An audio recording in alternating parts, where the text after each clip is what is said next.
channel, and I do appear to be live. Yes, yes. Very good. Waiting for the chat to start. Very good. Very good. I have to fix the sound. It's not working properly. If you just give me a minute. In the meantime, if you would be so kind as to just type in your name in the chat and where you're from, where you're listening from, and let me go get a second microphone.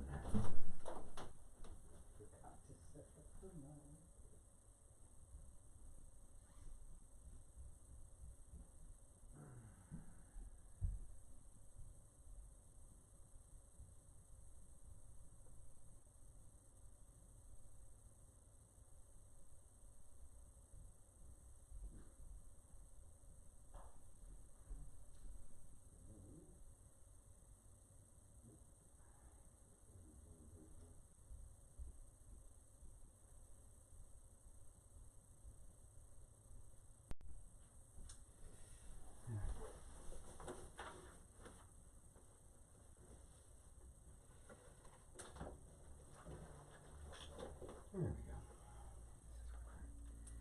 Looking for.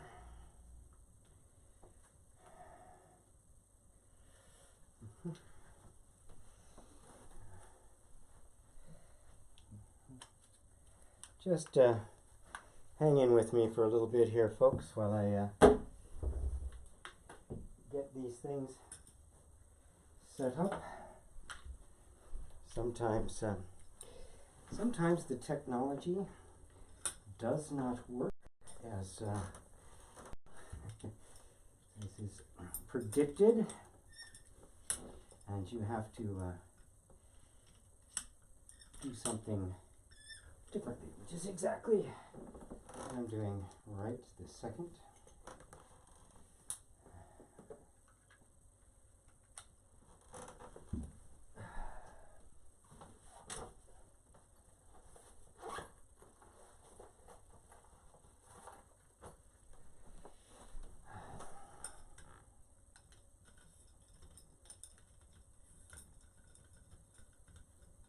Again, those of you who are just joining, we are live. I am setting up a different microphone. I'm having a problem with the sound, so I'm doing a different mic to make sure the sound works. Everyone can hear, because we're much more interested in hearing than we are in seeing, right?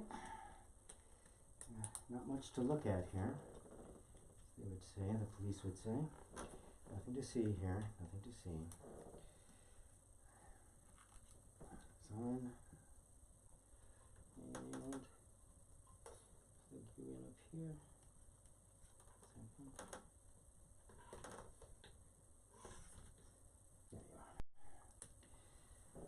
are. Alrighty. Zoom you down to there. Okay, everyone. Hello, hello. I think the sound now will be much more to our liking. Just make some adjustments here. So that, yep.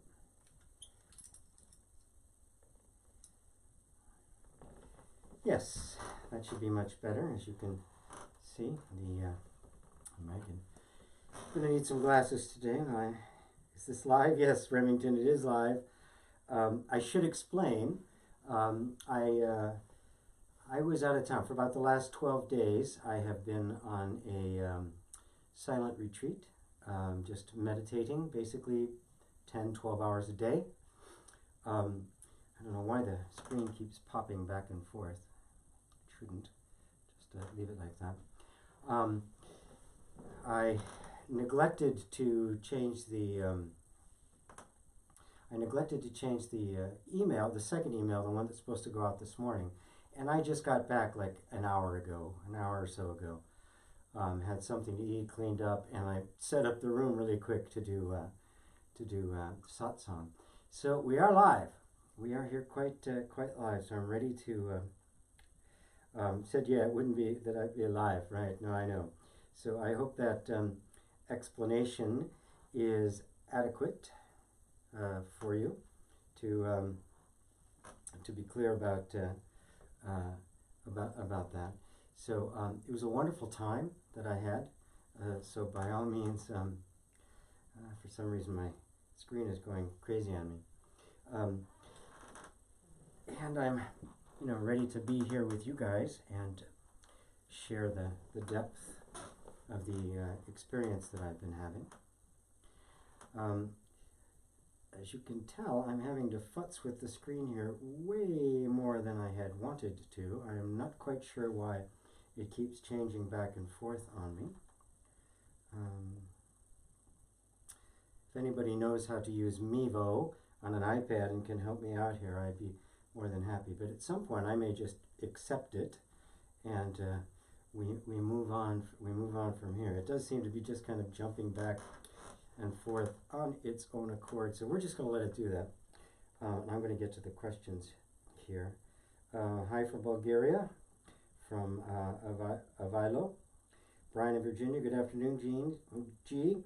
Greetings from Virginia Beach on what is a rare Sunday off lately. Very good. We can hear you, says Remington. Very, very good. We can hear you.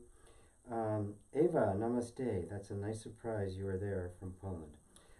Yeah, nice surprise. A nice surprise for me. I was like in the middle, day 5 of my retreat, and suddenly I realized that I had not changed the second email to go out, and I went, oh well, nothing I can do. At this point, it is too late. It is really annoying me that it keeps hopping back and forth like that. I don't know how to stop it. Like I said, if anybody knows how to do this stuff, I would be very, very happy to get your assistance. MicPad audio, tap and hold delay.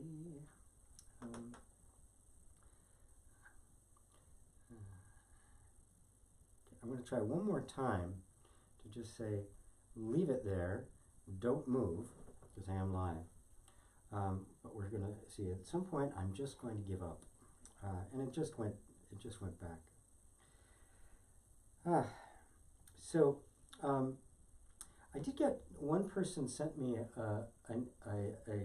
made a comment on YouTube that I thought it'd be a great subject to open with today, and that is, he said, this talk about I'm the body, or I'm consciousness, I'm the mind of the body, and all of that, or I'm not my body, of what practical value is it? What practical uses of it? Who cares? And it's a great question, and I should really title this satsang, non-duality, why bother? And it's such a legitimate question, because remember, this is about the end of suffering. That's what the quest Buddha went on, that resulted in his enlightenment, was to end suffering. That's what it was about. He wasn't seeking enlightenment other than the fact that enlightenment was whatever that meant, because he didn't really know, was the answer to human suffering. The reason why the understanding of yourself as something other than the body, that is, as pure awareness, as pure consciousness, the reason that's important is because imagine you identified yourself with your car. It would mean that the limitations of the car would be your limitations. It means the destiny of the car would be your destiny. The lifespan of the car would be your lifespan. Everything that happened to the car, you would take very personally. It would feel like a personal insult. Somebody would insult your car, you would take it personally. People do that anyway, because we are, to a certain extent, identified with our cars. All the objects in our life, kind of carry the stamp of our projection to the world of who we want the world to think that we are. But I think you get the point that the whatever I identify myself with will become the parameters of my life. the quality and character and content of my life will be determined by what I am identified with. If I'm identified with something that is very small and fragile and has a very limited scope and has a limited lifetime and is kind of stuck in a position, stuck in the circumstances, stuck in causes and conditions, as long as that's the case,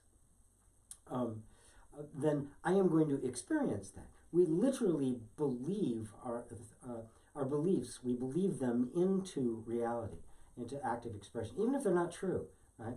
Something doesn't have to be true to be believed. The good news is, of course, is that the truth exists whether you believe it or not.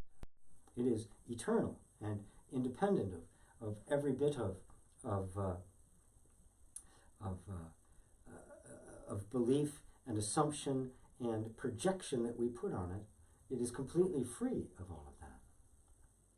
So we discover the truth of ourselves, and in that process we drop the beliefs of ourselves.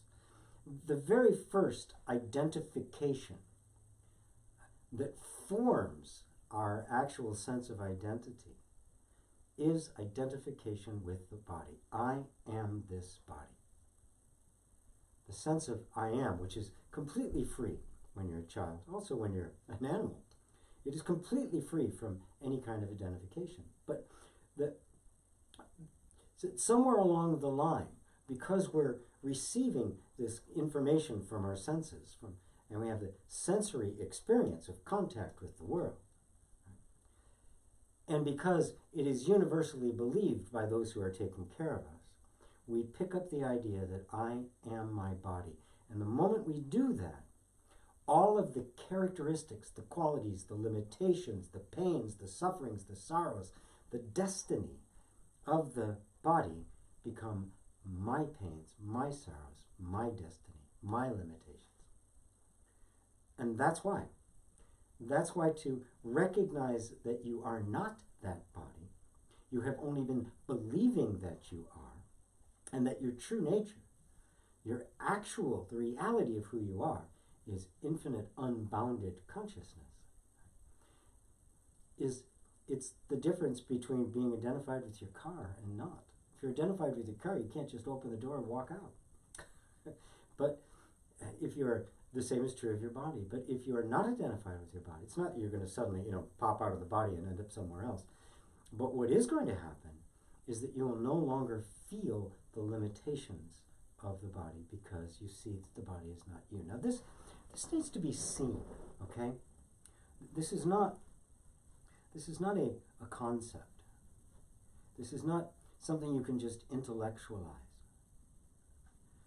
There's the whole point of meditation is to begin to probe the boundaries of our beliefs and find that there's something beyond them. You can meditate in such a way that the belief that I am the body begins to dissolve. I'm not going to do it here. And in fact, I'm thinking about putting together an entire program about that. But it starts very simply. And you've heard me say it a million times, and it's more than just a therapeutic. It's more than just to give you a nice feeling. If you simply start by allowing everything to be as it is, by dropping your argument with your feelings, with your thoughts, with your experiences, and simply let yourself be present with whatever is happening in your life, no matter how uncomfortable it might feel. That is how you actually disidentify with the feelings. If a pleasurable feeling comes and I want to grab onto it, I've identified with that feeling. I've said that that feeling brings me happiness. I've created misery in this moment, and I now have become a slave to that feeling, and I chase it wherever I might see it.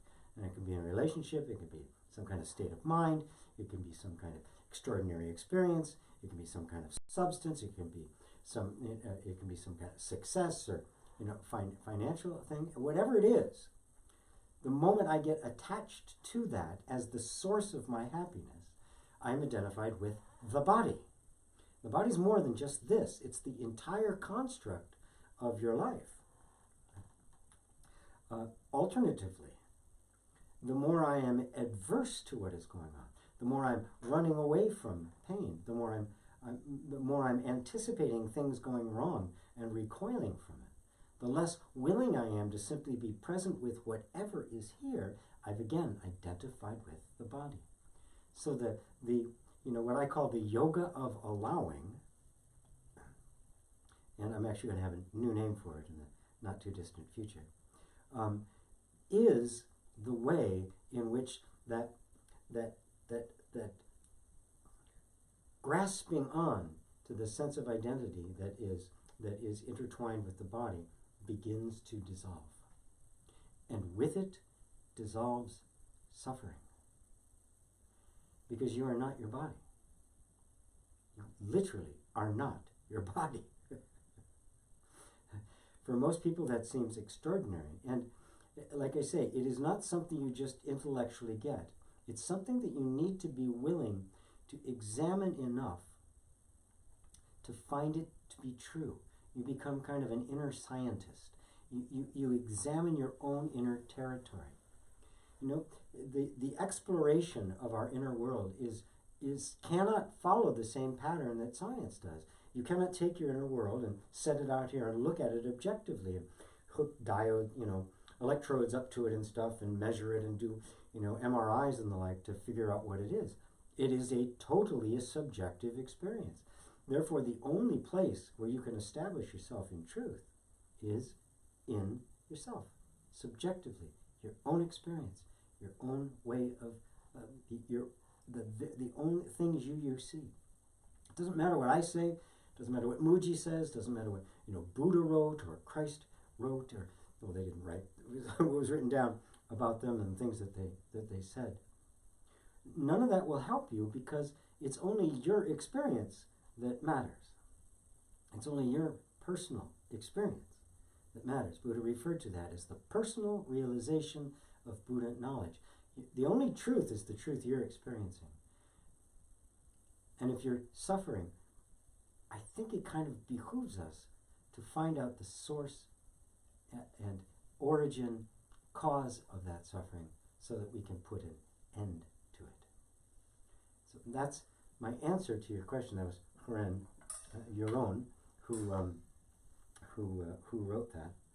And so let's see. Going to the GP, can you refer any kinesiologists, clinical psychologists, or behavioral scientists to me? Unfortunately, I can't. No, that's not something I can do. Oh dear, the image switched back and forth, and even I bounce all over the screen. Isn't that something? I don't know why it's doing that. Again, I apologize. I may just give up. Just put it out wide and leave it. No, I can't, and no, that's not what I do. It's not really anything that I want to do. So, and even if I wanted to, I couldn't. I think I'm a spiritual teacher. I recommend inner exploration rather than analysis. It's really just the way it is.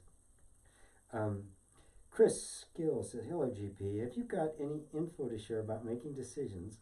Most of the time always in two minds, not knowing what way to go. How do you make decisions and know if it's the right one? Is it right to say that we don't really have to do anything and we are just moving with the flow of life? Well, that's actually true. You don't have to do anything. You are just moving with the flow of life. But that's not something you can just say in your mind and then get on with it, because that's not how you actually think you are. Okay, I'm going to just put this thing full screen the entire time. It is bouncing all over the place.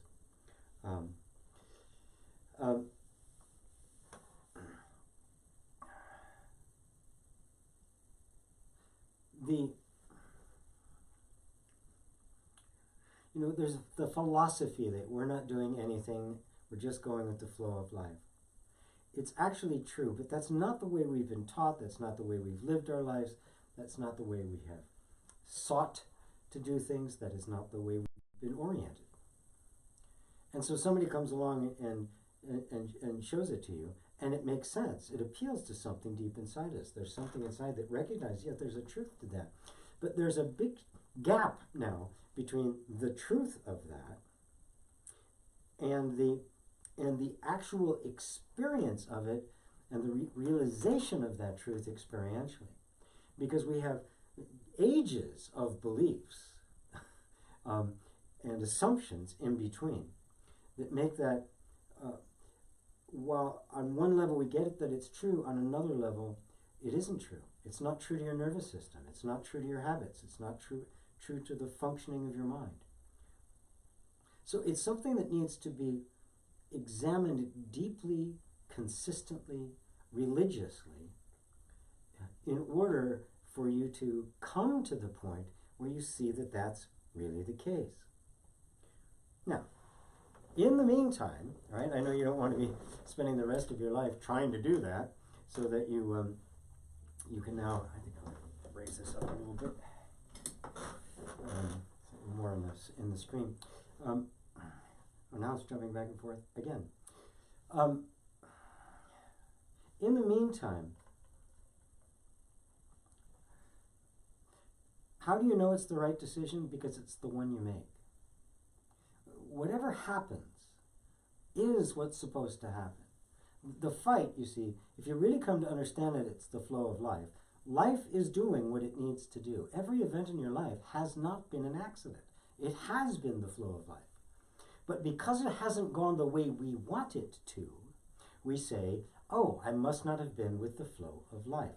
When you ask a question like that, the assumption is that I want my life to go differently than it is, and it's not, so I guess I'm not in the flow of life. No, you are in the flow of life. The problem is you're not accepting where life is flowing. You want it to flow somewhere else. And the whole idea of even asking the question is to try to get control over it, which is, of course, not being in the flow of life.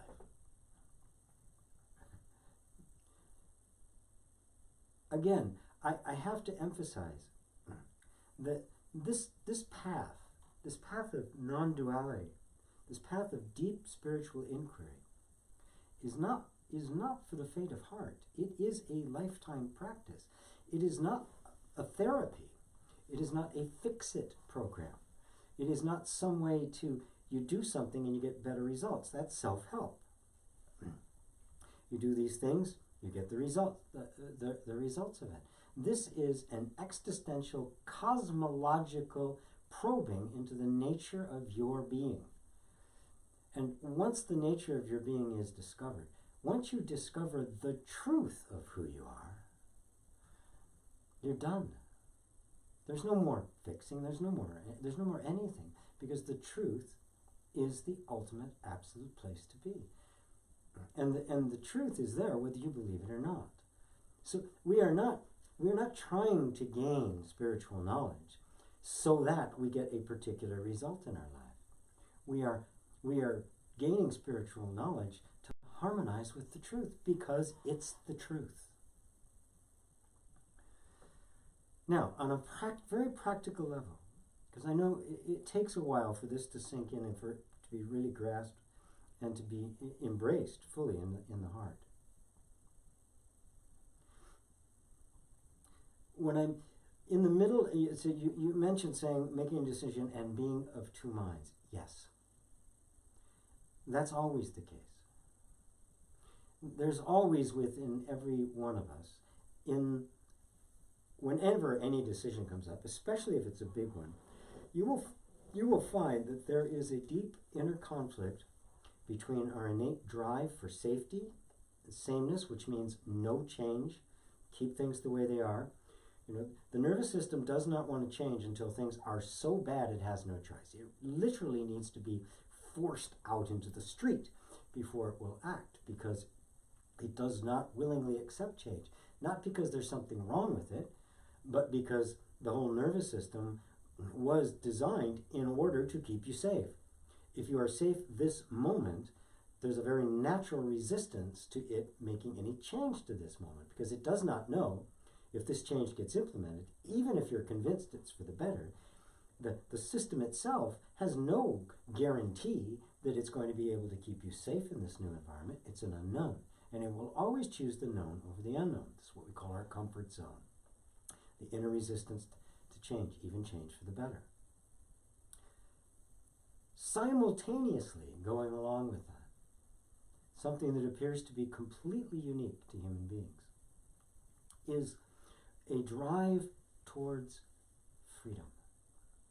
Something inside of us is yearning after freedom. It feels the constraint of just being about safety and survival, of being compacted, in this little glass prison of a very small identity, filled with limitations and fears and diseases and all sorts of stuff. Fear for life. And there's something inside of us that just rejects that. It just wants to expand. It wants to explode. Right? These two are at it.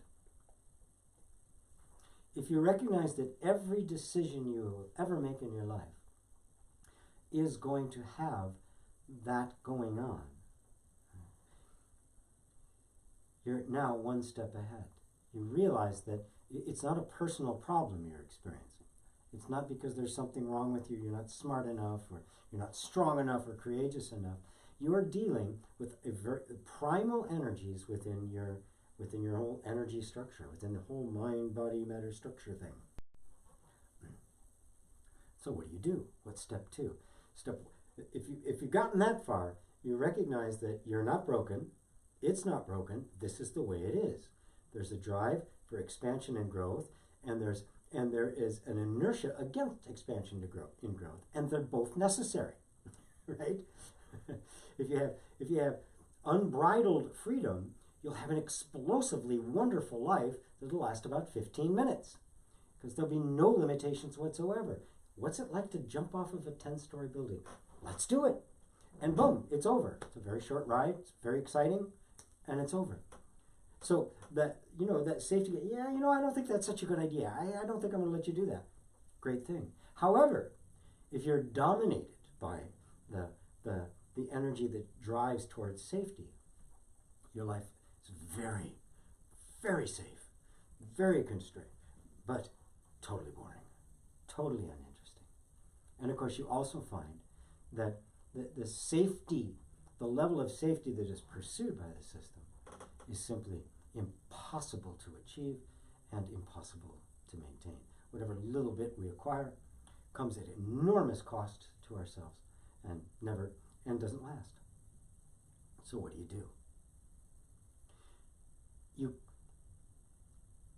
The answer I'm going to give you may seem counterintuitive.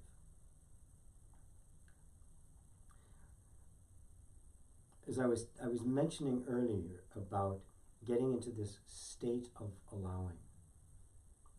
If you recognize that both of these are there, both of these are necessary to have a really full, rich, flowing life, then in fact the flow of life you're talking about is the flow between these polar opposites.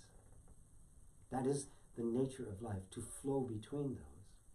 You will see that if you take sides, if you favor one over the other, you are creating a conflict that doesn't naturally exist. Life will do this. And if left to their own devices, these two things will eventually reconcile. So I call it inner reconciliation. They will eventually find a balance point, because that's the nature of the system to do that.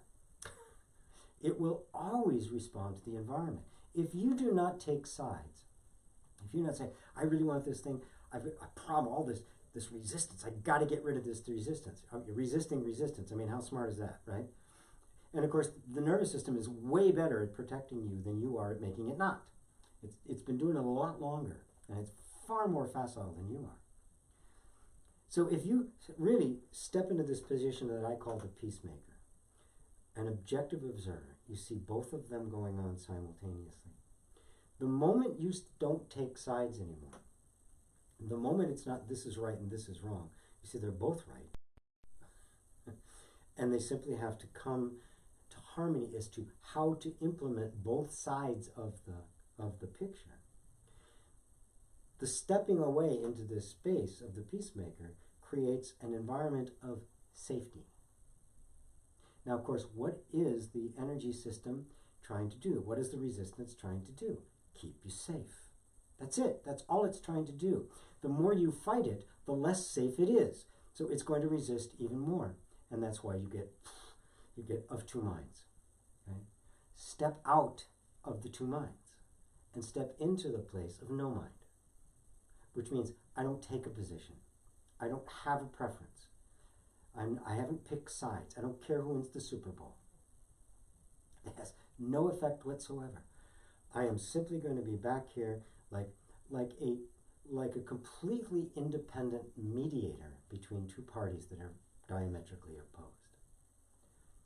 And in doing so, you create the space in which the natural harmonizing energy of the system takes over, and this will start to happen. And you'll find that you don't have to do anything. You don't have to force anything, but that the flow is not linear. It's not in a life. The flow of life is not like that. The flow of life is like this.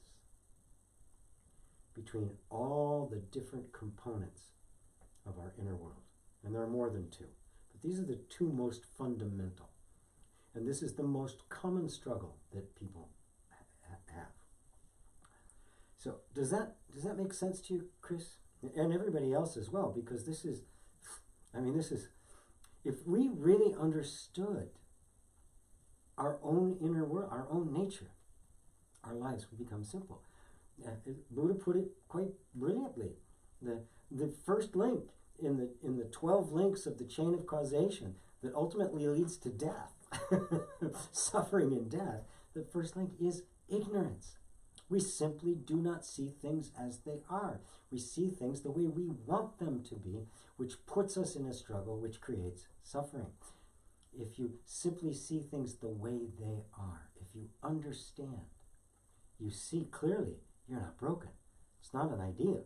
It's not some philosophical thing that G came up with so he could sell programs. It's a fact.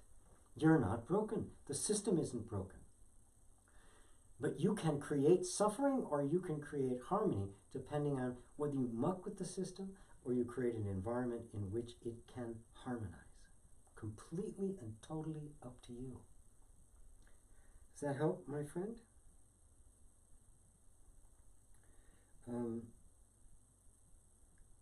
Yeah, I hope that covers it completely for you there, buddy.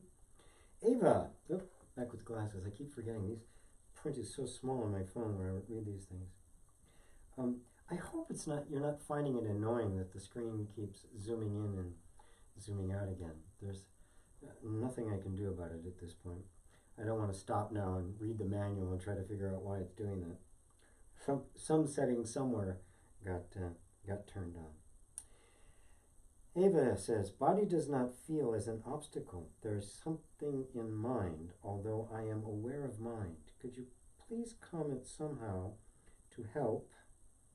Is there more? To help. Okay. Wow. Okay. Yes, I will comment some more. It's my green juice.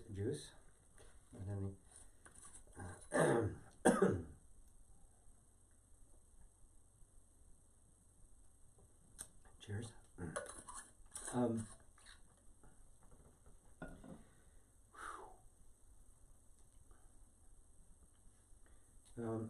Somebody just said that there's two YouTube going with two separate chat boxes. Oh, goodness. I have no idea how that happened. I have no idea how that happened. Maybe I do, actually. Yes, actually, I think. Sorry. New technology, simpler, but as of yet, I have yet to master it. Okay, thank you for that. In the meantime,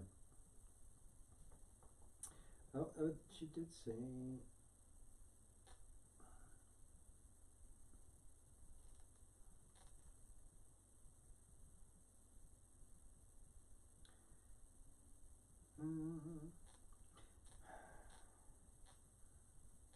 top chat, 23 people. How many are on the other one?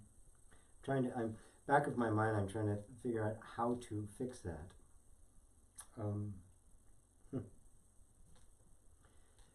Interesting.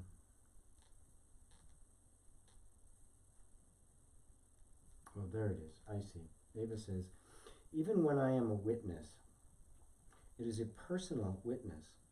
Then there's a second witness who is aware of a first witness, but I am still not able to feel totally unlimited. Body does not feel as an obstacle. There is something in mind, although I am aware of mind. Could you please comment? I will. This is a very deep rabbit hole that you could go down, all the way up to awakening. Suffice it to say that it is not the body per se that is the obstacle. The body is just the body. With identification with the body comes identification with limitation, with confinement, with restriction, with constraint. All of those are in the mind. The body itself is innocent. The body is imposing no limitations. But identification with the body imposes all sorts of limitations that are not in the actual body itself.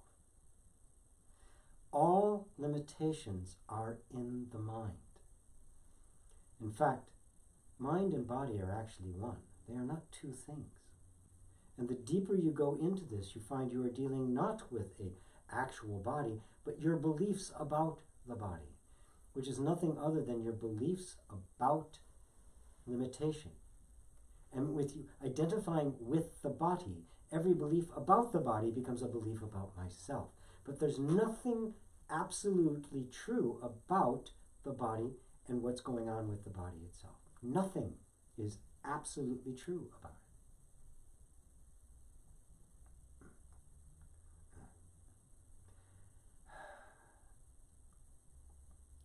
Ultimately, we only have to deal with our beliefs. But our beliefs are anchored. We believe them to be absolutely true because they are anchored in the body. They're anchored in this objective thing that is supposed to have characteristics that are absolutely true and that I have inherited. So I'm limited. Well, see, the body's limited. I can't fly. You know, I can't play in the NBA. You know, I'm not good looking. I can't lose weight, right? All of those characteristics are actually in the mind, not in the body. But because we believe them to be objective, that not just beliefs, that they're actually true, that truth has to be anchored somewhere. Because if it isn't anchored anywhere, you see that it isn't true. So we anchor it in the body, which is itself just a concept, an idea, a thought. And this anchoring of a belief in something external to ourselves gives it the air that like it is objectively true and that I have to deal with it. It's been put upon me, and that it's not a self-created belief system, assumption, energetic pattern. But it gets believed deeply enough that it becomes automatic behavior, automatic reactions. I call them energetic assumptions. Assumptions that are so silent, they're not even detectable, barely detectable, even a sensation. I hope that makes sense to you all. Wow. It is a very, very deep question. And the more I think about it, the more I recognize that there's there's a need for a kind of a process, a meditation to begin to explore this. And believe me, I'm thinking about it. I'm thinking about it quite diligently, especially after having just gone through about 12 days of deep introspection, really pondering everything about my life, my teaching, where I'm headed, and how to best convey the truth that alleviates suffering. So it doesn't become just intellectual. People aren't showing up for Sunday Satsang as an entertainment, or what Mooji calls a cappuccino awakening. This becomes a direct seeing into the reality of your life, the reality of your being.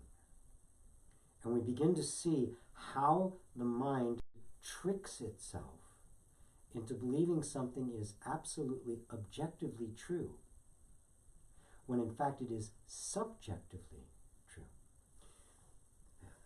Mooji made a beautiful comment that I committed to memory because I think about it a lot, that explains this very phenomenon. He was being interviewed. It was a conversation about consciousness and the origin of consciousness and things. And he made this really very powerful statement because he was asking, is the one that is witnessing all of this in what's being witnessed? And then he said this. He said, the itemized objects of perception, everything you perceive, can only come into view with the belief in them that happens in the seer of them. Your belief in anything creates the thing. It does not exist separately from your belief.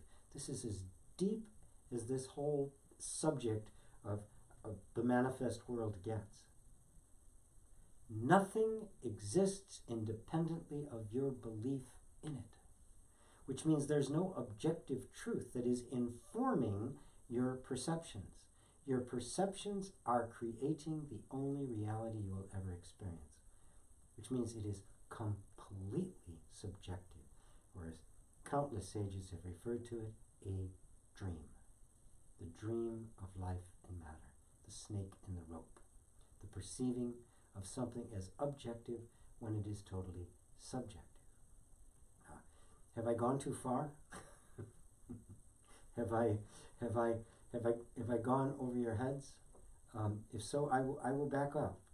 I will back off. I mean, I've taught programs about law of attraction, all that stuff, where it's just focus of attention. And I may do something else along those lines. Not the law of attraction, for sure. I won't be doing any more of that. But on this idea of where our focus of attention and how to discern in the midst of all of this what's actually true. So is this helpful to you, Ava? Give me a second here. I'm going to go and see Satsang with G live. Well, that's live from Mevo. I see. Wow. So everyone is on the live chat, and there are 7 people on a different live chat. There's another one. For some reason, I have no idea how. I've got 2 live streams going simultaneously from the one thing, and I have no idea why it's happening. Let's see, and that means Jonathan, you are over there. Hi, GP, Adelaide. Oh, Jonathan Wayford, Adelaide. Hi, Jonathan. Jonathan, you are there.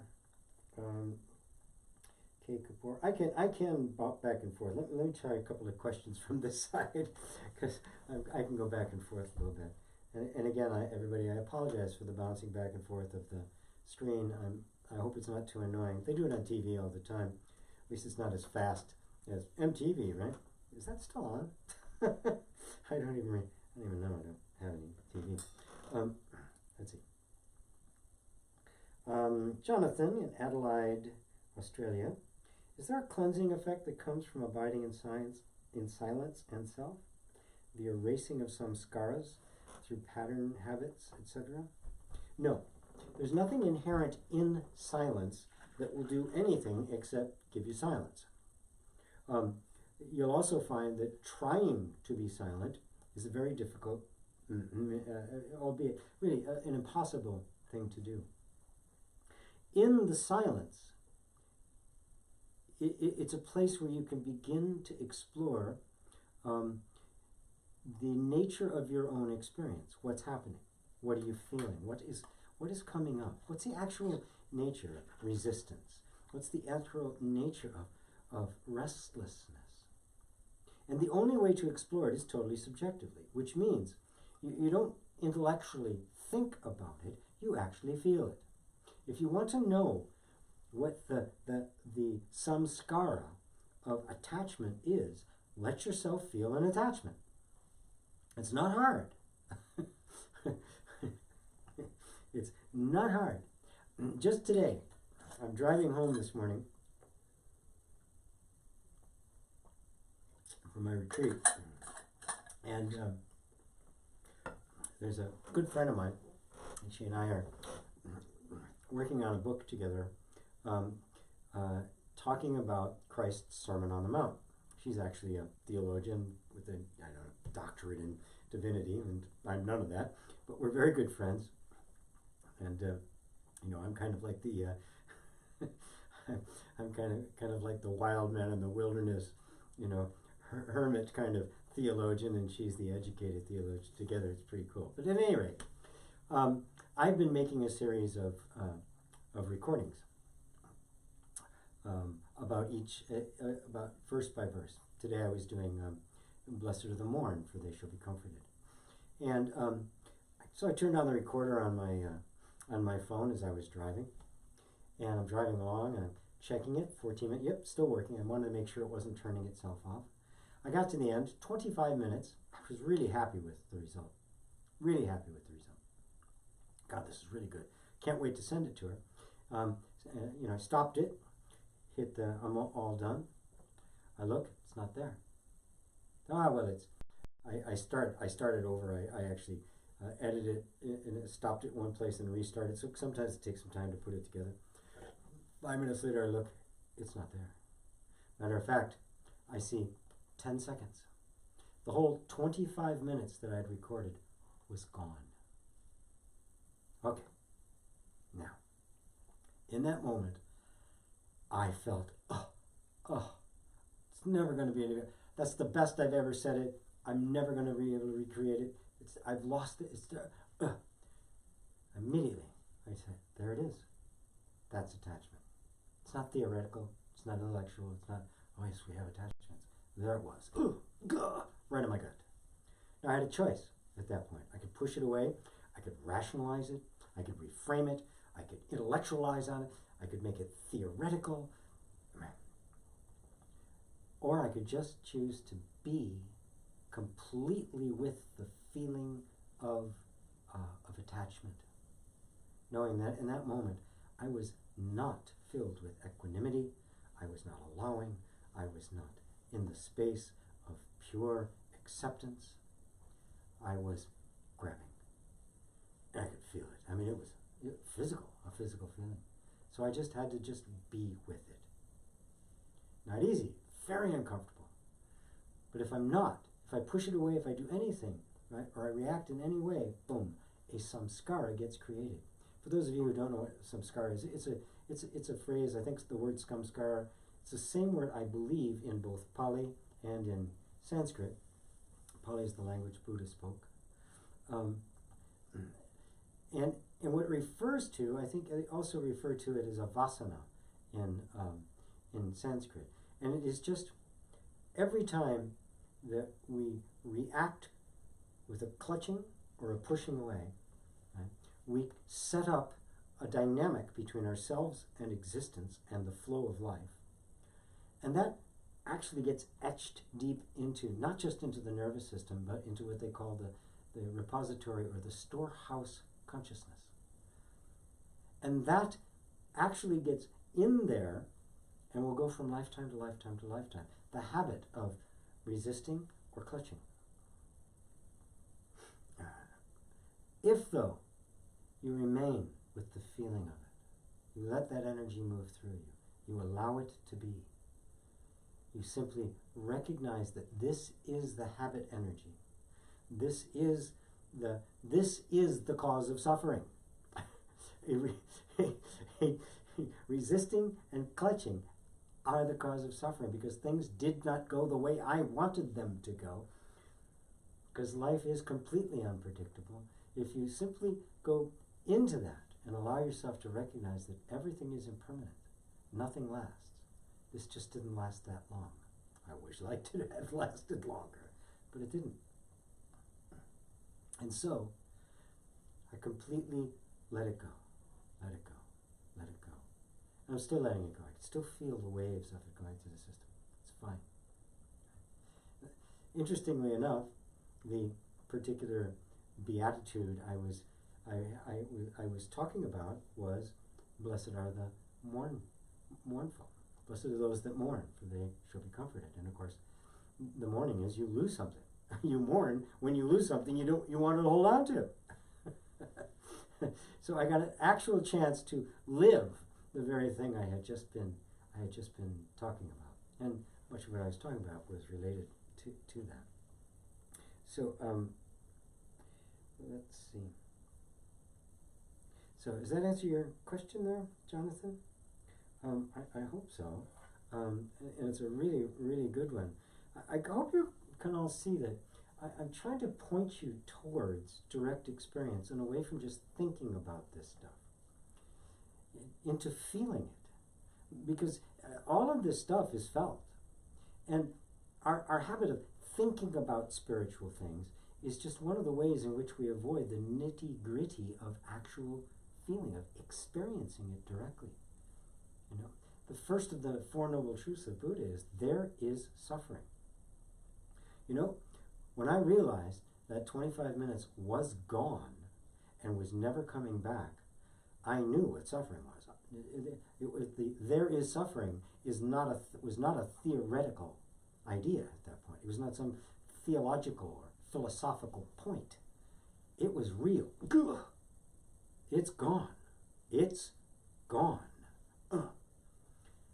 That was suffering. But what was causing the suffering? The fact that it was gone?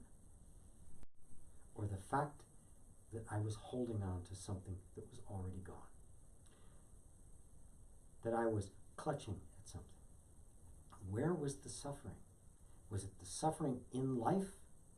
Life is impermanent. Things come and go. There's nothing you can do about it. That is the nature of existence. Everything comes and goes, except you. If you clutch to that which is inevitably going to go, you will suffer. If you don't suffer. Now that doesn't make you indifferent. It actually exactly the opposite. If you realize that everything is going to pass away, everything, it becomes precious. It becomes rare. I mean, oh my God, this moment is never going to happen again. Never going to happen again. How much more rare can it be? And so you savor it. You know? And when it goes, you miss it, but you don't suffer. And of course, this is all about ending suffering. This isn't about making some sort of philosophical or cosmological point. I'm not out to win awards. Okay. Let's see. Thank you, Happy Face, for telling you. Yes, I got two. I'm going back and forth now, so you can just stay wherever you are. This is very funny. Kay Kapoor says, "How can one use the body to stay present? By just putting your attention on the feelings within the body. Simple as that. Notice, the body's always present, right? You're always having sensations of one sort of another, right? Close your eyes and you'll feel. You will simply feel. You put your attention in the kinesthetic sense of existence, of your being, which is the body, and there you are. You're there. It's always the mind that is thinking about the past and then extrapolating that into a future. The mind is never in the present, the body always is. That's how the body centers you. Just feel. I've got to shut the door here. If you're willing to simply feel what you're feeling when you're feeling it, no editing, no attempt to suppress it. If it's unpleasant, it's unpleasant. Be with the unpleasantness. If it's pleasant, great. Don't hold on to it. It too shall pass. Right? And then even begin to drop the labels you have, that this sensation is pleasant, this one is unpleasant. Who said that? Did this sensation come announcing, I'm unpleasant? Yes, of course. Somebody cuts you, there's a pain, which is the body saying, I need attention. Right? We want to explore, like scientists, right down to the depth of it. We want to explore of what I am feeling. What of what I am feeling has been projected on it, pleasant, unpleasant, and what's actually there. And you will find that there's nothing unpleasant and there's nothing pleasant. That it is all this incredible flow of life. And then you transcend all of it and go to a completely different place. A place beyond both. A place that we have to use words to try to describe it. Peace, stillness, true happiness. That's where you end up. Right? Now, the mind takes that and goes, well, peace, stillness, isn't that, it tries to interpret it from the point of view of certain preferences it has for conditions, and it isn't that. Now, if you want to dive into the depth, question all of your reactions to your own experience. That's all you have to do. You don't have to go to a monastery. You don't have to go to a 10-day retreat, or a 12-day, or a 30-day, or a shishin, or anything. Just be present with this right as it is. Boom, it's all it takes to be completely 100% here. And when you are here, you begin to see things as they are. You begin to see what's actually here and what I am projecting on what's here. And that's where you begin to discern the reality from the imaginary, the truth of your existence from the assumptions about your existence. And that's where you begin to dismantle the constructs of the mind and come directly in touch with reality. And then you find in reality there is no suffering. How's that? Okay, Kabor. Yep, very good. Arzu says, why misery and pain is given, there are various ways. When misery and pain is given, there are various ways to know truth. Life is not a game, nor to be controlled. Yeah.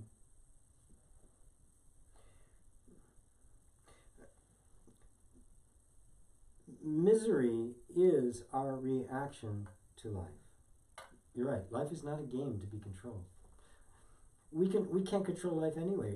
You can try all you want. The more you try, the more you'll suffer, because you can't. It can't be done. It was never meant to be controlled. It is not in your control. Believing that it is makes you suffer. Period. It's impossible.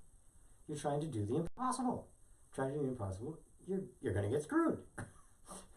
You cannot make the impermanent permanent. You cannot stop anything from being what it is. You can't get the cat to bark. Try as you might. If you think you can, you're going to suffer as a consequence. So there are various ways to know truth. As long as you understand that truth is not an intellectual concept. And the only place you can know truth is you. Do not think about truth. You are the truth. If you want to know the truth, it means you want to know the truth of yourself, which means where else are you going to look except here? Can't look out there. It's not there. Out there is being perceived by the truth in here. And whatever you believe the truth to be will govern the lens through which you see that which is out there. It's very simple. Not easy, but simple. But we're so used to looking for the stuff out there, the solution out there, happiness out there, success out there, and truth out there. Some idea, some concept, something like, that's the truth. No, it's not. The only thing that is true is what you yourself have experienced inside. What you are experiencing right this moment, as my words are going through. Whatever feelings you're having running through you right now, that is your truth. Now there's the truth that that's happening, and then there is what you believe about it, which is in between you and experiencing the truth of what's happening. So you don't look out there, you look here. And in here, it's all happening in here. The experience of life that as it actually is, your interpretation and beliefs about it, your resistance to it, your clinging to it, your every assumption you have about it. Do you want to cut through those assumptions? But they're in here. They're not out there. And all the spiritual teacher can do, and if there's any value in spiritual teaching or any religious teaching, any spiritual teaching at all, or teacher, it is that they point you back towards coming to terms with your actual inner experience. Period. That's all there is to it.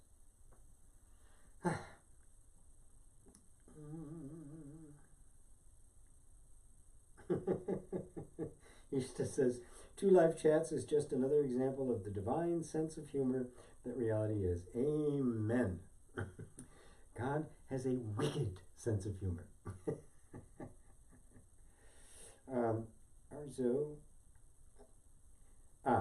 Arzo just added that life is not a game to be controlled by a law of attraction. That is so absolutely true, and that has always been my complaint about the law of attraction, even though I've taught some courses on it, because again, I'm about building bridges from what people are after. People are after having more stuff. You start there and you show them that it's not really about the stuff, you're after the feeling.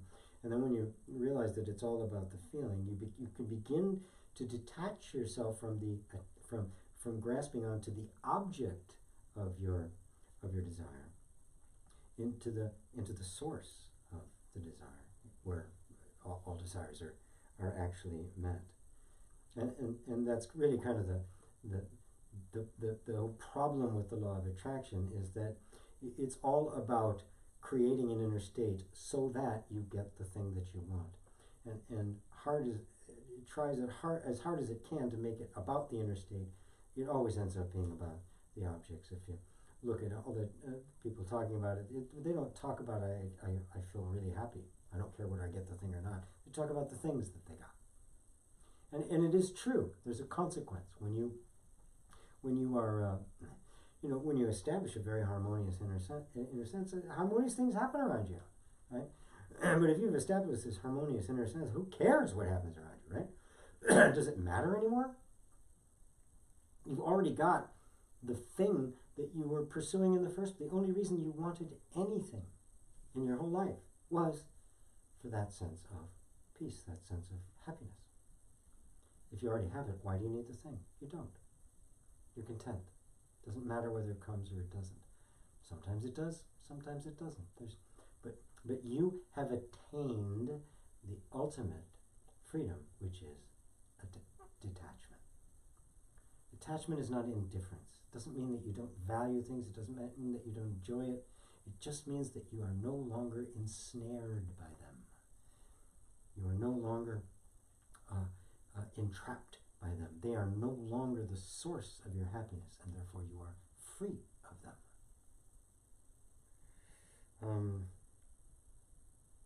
You just tuned in. I can barely hear you. Is it just me? At first I've heard of it. I do have the gain pretty much all the way up. So if anybody else is having a hard time hearing me, please say. Nobi, I can barely hear too. Awareness says I can barely hear too. Universe is doing all of the 2 YouTube channel. Okay, end of questions on that one. Back to the other one. Let's see what other questions we have at this point. Let's see, we are. Oh, no.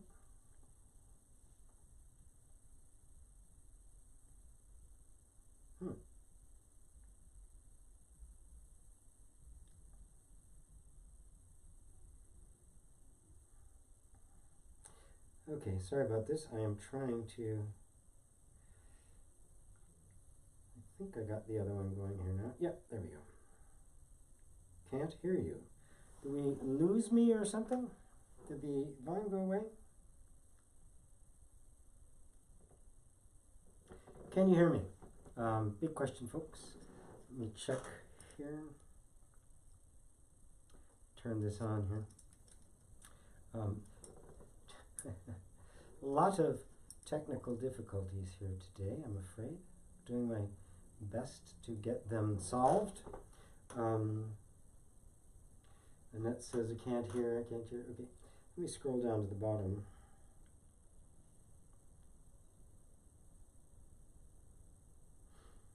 Please let me know if of course, if you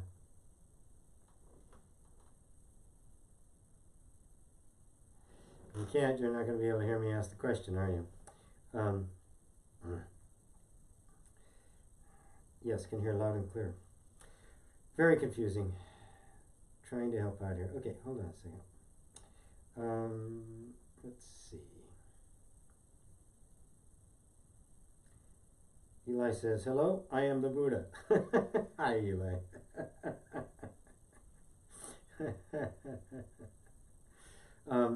More true than you realize. More true than you realize, my friend.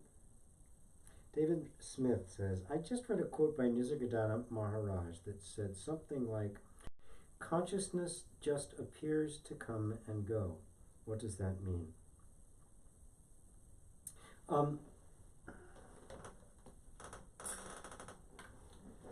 Well, first we have to understand what consciousness is, and Nisargadatta Maharaj used the word consciousness. He would use it interchangeably with awareness, and then he would also use it as the consciousness of being.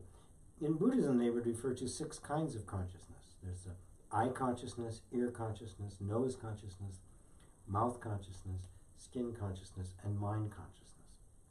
That is, the consciousness of seeing, the consciousness of hearing, tasting, smelling, touching, and thinking. You could think of them as all different modes of consciousness. I tend to use the words consciousness and awareness interchangeably. When consciousness is identified with the body, that is, the dominant thoughts within consciousness are identification with the body, with the person, with the image that you're holding of yourself, that image in our minds. When we are identified with that, that is consciousness identified with a body. Now, if you look really close, you realize that all of that identification is all being witnessed. It's being perceived by something. Right now, there is something that is hearing my words, right? Seeing the screen pop into full view and then zoom in. Something is witnessing that. And if you look really closely to even identification, the sense of being a person, the sense of being the body, every thought is witnessed by something. Even the sense of being is witnessed by something even deeper, even subtler. That sense of existing, even before it identifies or doesn't identify. Now, Nisargadatta Maharaj would use the term consciousness, if I remember correctly, as the sense I am, which is the firstborn. It's not the absolute. The absolute is beyond all names, beyond all forms. Nothing can contain it. It is unknowable, ineffable. It is unknowable as an object. But it is you. It is that which is witnessing everything that I am saying, which is, of course, you. Even the sense of existing is something that is being witnessed by something infinitely subtle. And so you could make that distinction between pure awareness and consciousness of anything.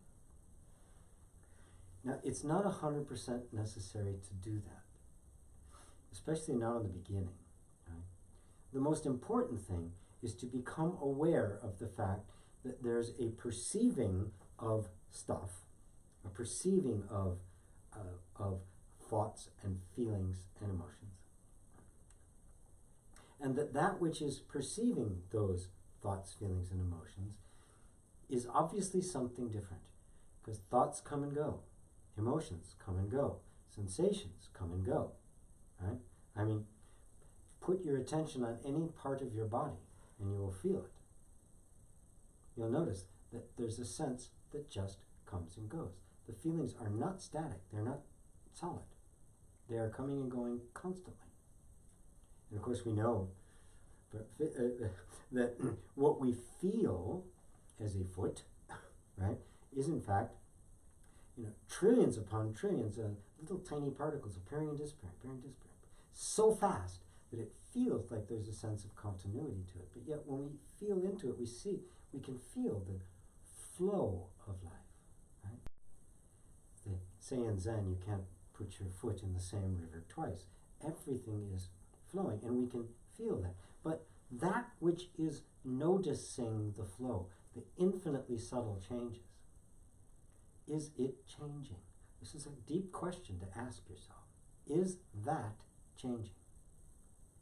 Is that coming and going with what is being perceived? Sensation, coming and going, that's clear. Emotions, come and go. Like I was talking about in the car on my way this morning after losing that recording, that feeling, right? Boom, it was there. I could have perpetuated it by running around, running away from it, or suppressing it, or reframing it, or something, But just being with it, I discovered its essential nature. It is simply coming and going. Even attachments come and go. Everything comes and goes. But I'm not coming and going. Whatever I am, and I'm not trying to tell you what that is. I want you to discover it for yourself. Whatever it is, look, is that coming and going? If it was, when the thought left, you'd be gone. But you're not. You watch it come and go, which means that you are made of something. You are something different than that which is coming and going. This is the way to explore your own inner world. And explore it directly through your own feelings, through your own experience, which is as valid as the most objective scientist in the world who wins Nobel Prizes. It is this kind of inner exploration with that level of precision and dedication that will explode into self-realization, because you will become if it's not coming and going, then to know it, that is to know who you are, that knowledge, that Buddha knowledge, must emanate from a completely different place. It is not objective knowledge. It is subjective knowledge. Does that answer your question there, my friend?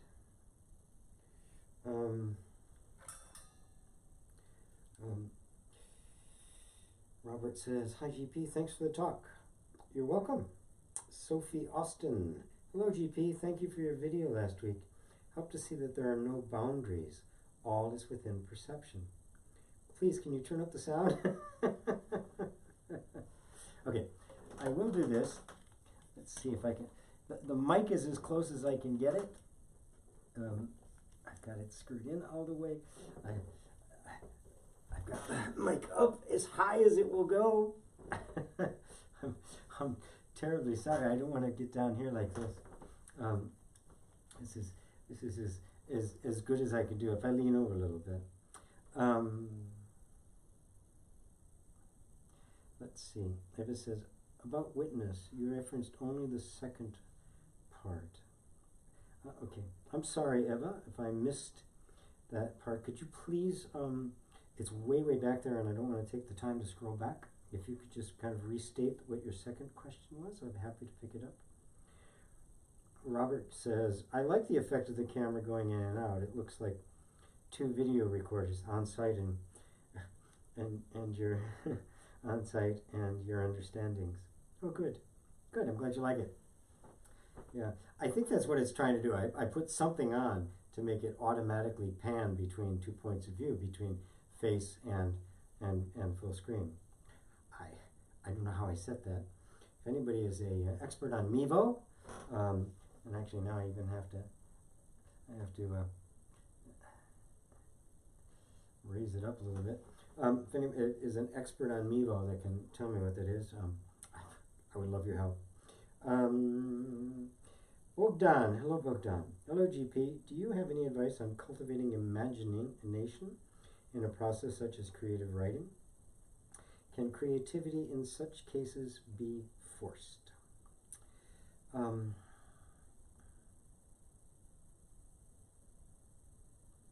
No, it can't. Creativity is something that emerges in an environment that fosters creativity. You know, I mean,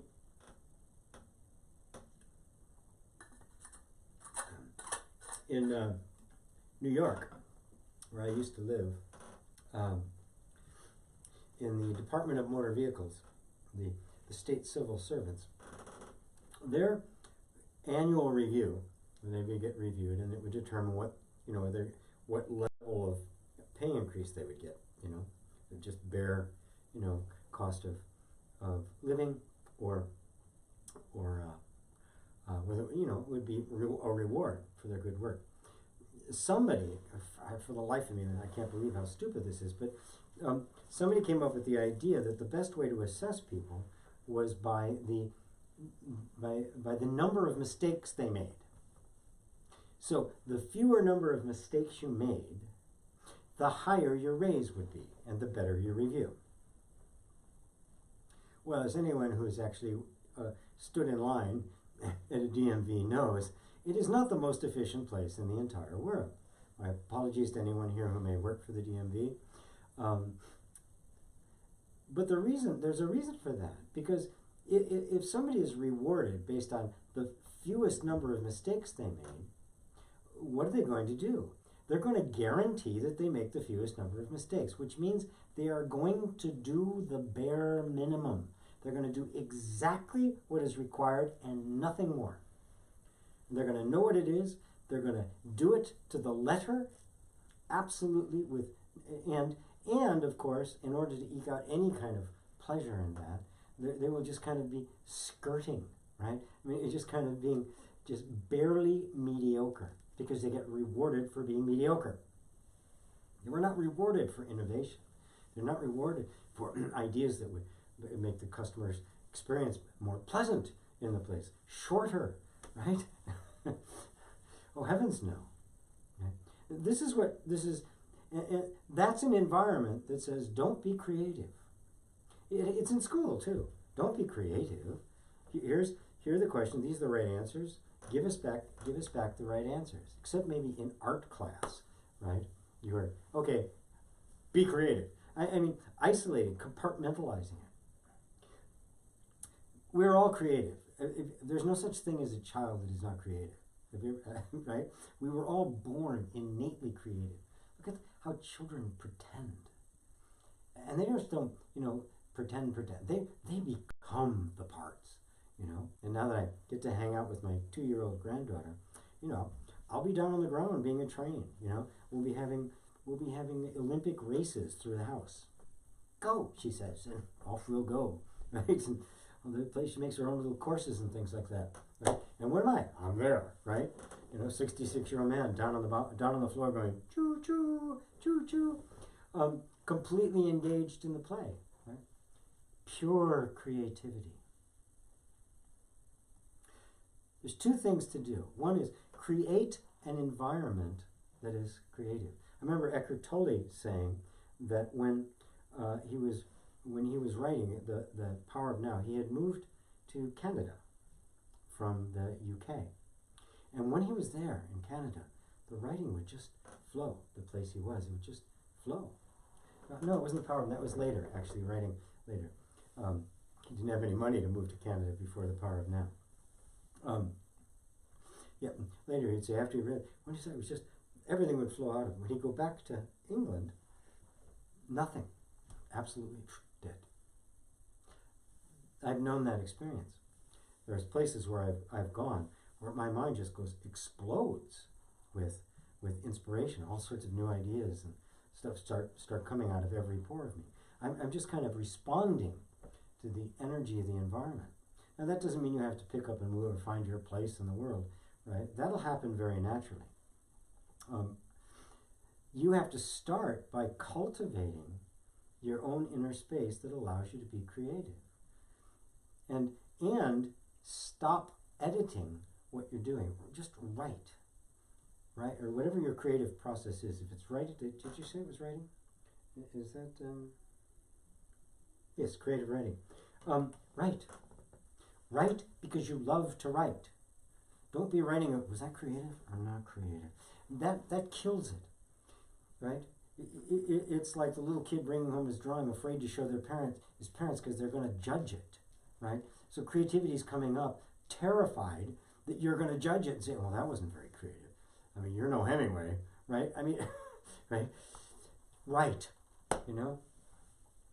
Dance like nobody's watching, right? Write. Do you love to write? If you're trying to develop creative writing like some kind of a task, it's not a very creative way to approach it. Right? Write. Write about what you love. Try to find ways of giving expression to what you love.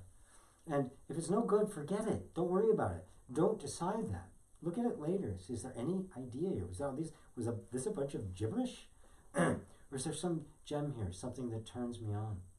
It becomes a way of interacting and giving space to our creativity. Because believe me, your experience throughout life has been the stifling of creativity. We don't have a school system that encourages creativity. It steps on it. Doesn't want you to be creative, doesn't want you to be innovative. It wants you to be a mindless consumer. That's what we're being trained to be. And the only time there's an exception to that is when you are engaged in one of the careers where innovation is necessary for the profit of the business, like technology and the like, and pharmaceuticals, and anything that involves engineering, where the payoff is big money, right? Then be innovative. God damn it, start innovating. And you'll find that a lot of those companies, they give a lot of leeway, a lot of tolerance to these guys that are coming up with great ideas. Even at the height of the Soviet Union, when it was like just this, you know, the Stasi in Germany, when it was just the most horrific oppression on the people, the scientists who were making weapons and the like, they enjoyed a fine life.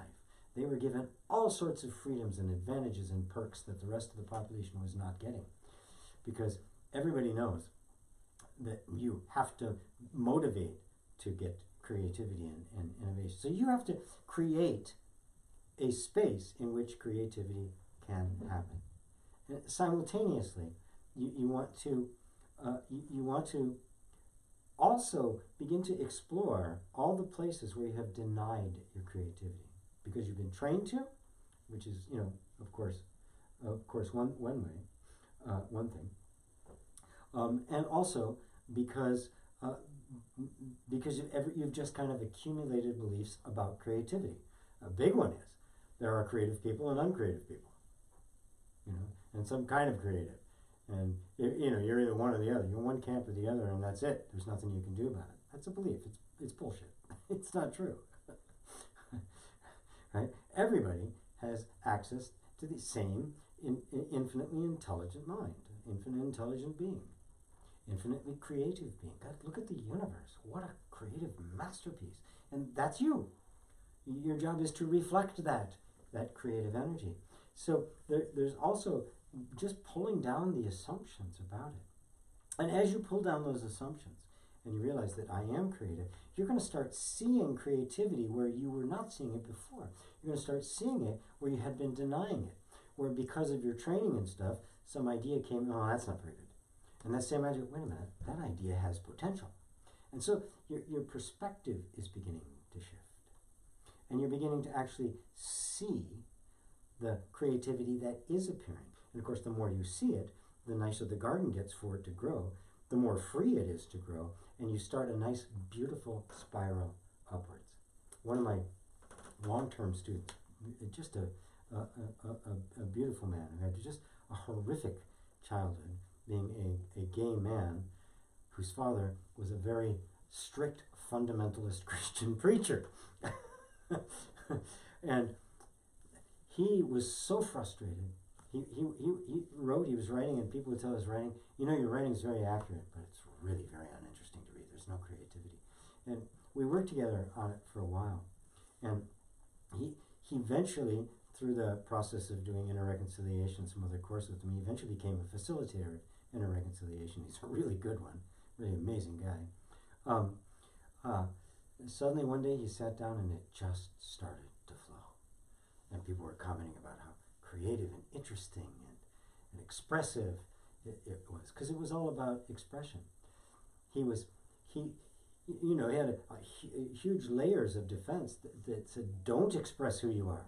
To express who you are is dangerous. And of course, in his upbringing, it was terribly dangerous for that to be expressed. But little by little, that came down.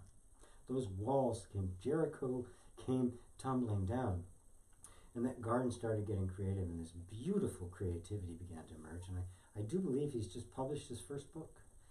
Just tickled, tickled to death about it. So I hope that that helps you with that. It's a very, and don't get attached to creativity. Sometimes it ain't going to happen. Don't be attached to it.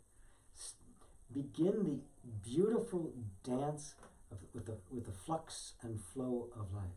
Sometimes it'll be gushing out of you so fast you can't take a breath, and you can't write it down, and things get lost simply because you can't get it down fast enough. You can't write that fast. You can't speak that fast. And other times it'll be trickling out and dripping. Oh, this is the nature of things. Don't worry about it. Don't take it personally, and don't think there's a problem, because there isn't. Learn to dance with life as it is, not with the way we think it should be. The moment you drop all your ideas about what it should be, and you begin to just let it be what it is, the incredible beauty and power and creativity and miraculousness of it just kind of pops, and you go, wow.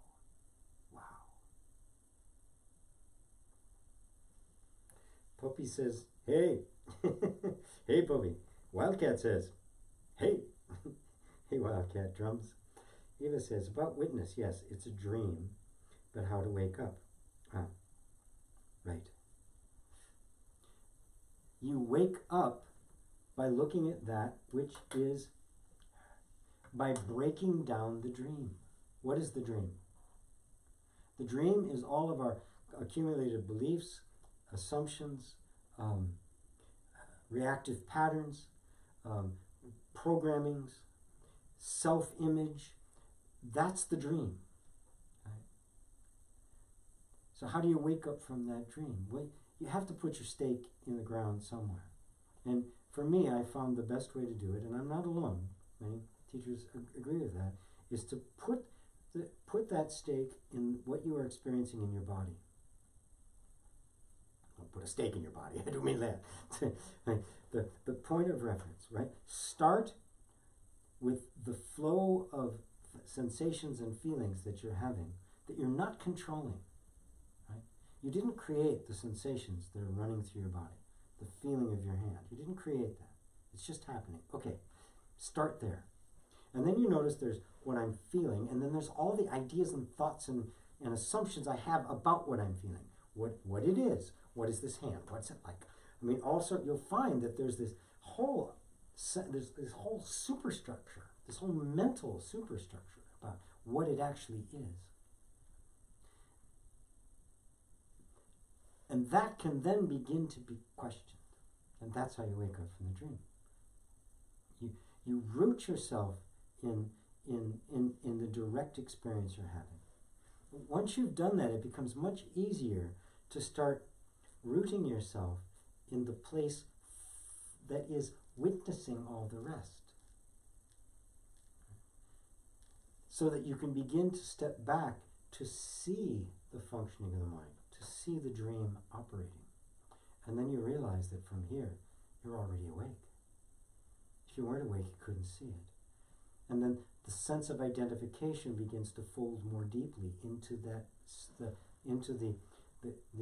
imperceivable perceiver, until finally the reality of your being appears to you. It becomes self-aware.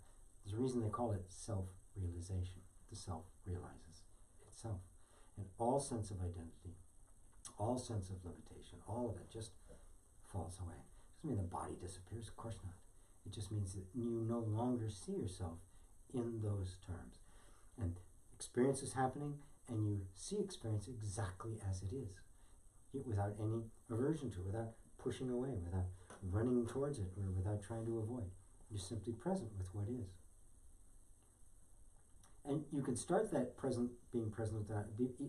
being present with what is, long before the full realization of who you are. You can just begin to watch how things work. That there is something happens in the environment, it happened, but then I'm reacting to it. I like it, I want more. I start clinching, I start grabbing. Right? Something happens in the environment, I don't like it, I start pushing away. Right? But that I like it, I don't like it, right? Is that actually in the experience? Or is that being projected on the experience? Is that just a programmed response? Is that just a reactive pattern? Is that a samskara? Somebody else mentioned that word. And you find out, yes, it is. That there's nothing in this circumstance, this arising, whatever it is, which of course is just going to arise and go away, right? Because everything is just in flux. That you begin to see that the reaction to it isn't in the thing itself. It's been superimposed on it by conditioning, by training, by assumption, by belief, by religious teaching, by different kinds of education that we've gotten. We've been trained to perceive what has happened in a certain way and thus create reactions. Well, none of those are real. None of those are actually in what I'm experiencing. Imagine that. And then what happens is the reactions start to dissipate. And you find you're free of suffering. You're no longer suffering because something happens. And of course, when that happens, you also are relieved of the incredible burden of trying to control it. Because the only reason we want to control things is because we're suffering. We don't like the way they're going. But if we drop our idea about liking or not liking what's happening, there's nothing to control. You can see all the control is completely a fabrication of the mind, because it has a different idea as to what should be happening as opposed to what's actually happening. And this is where the rubber meets the road. This is how you wake up. You go to this place where you see this is what's actually happening. This is all creations of my mind. Lovely, lovely, lovely, lovely. Let's see.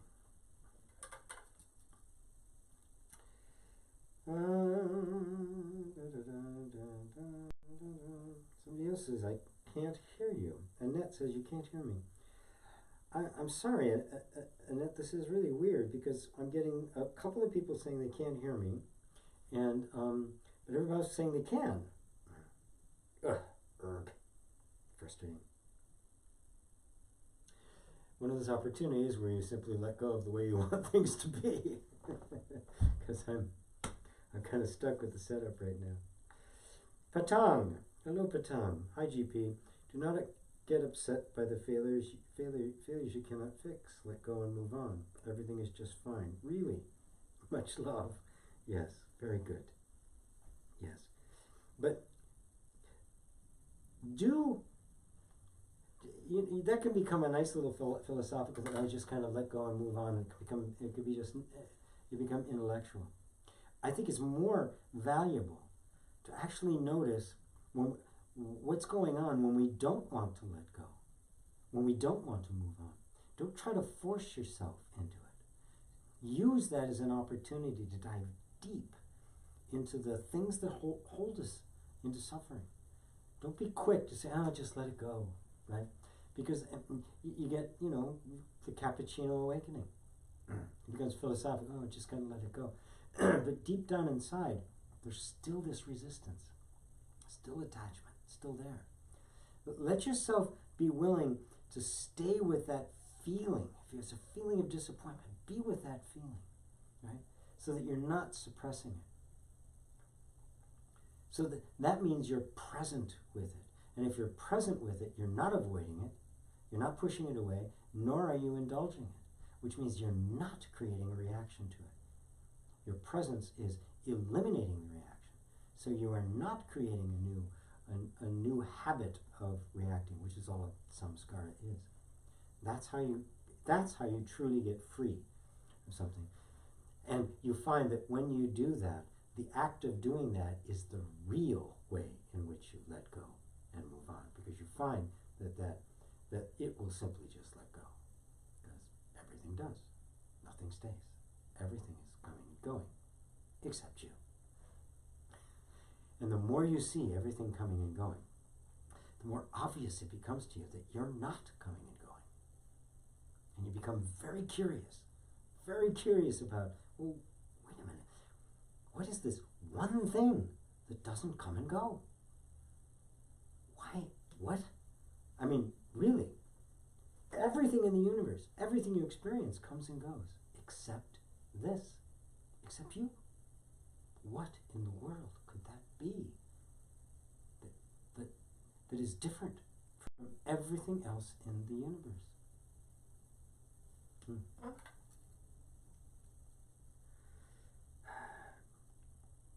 Charlie Haynes from Los Angeles. Hello, Charlie. Wonderful to have you. Love that name, Charlie. It's great.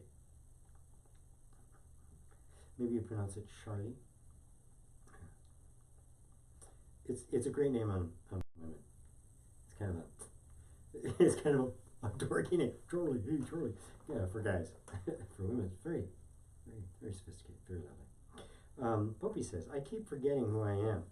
Well, that's not a bad thing. Oh, okay, sorry. I lose awareness in thoughts. Okay, I'm going to stop right there.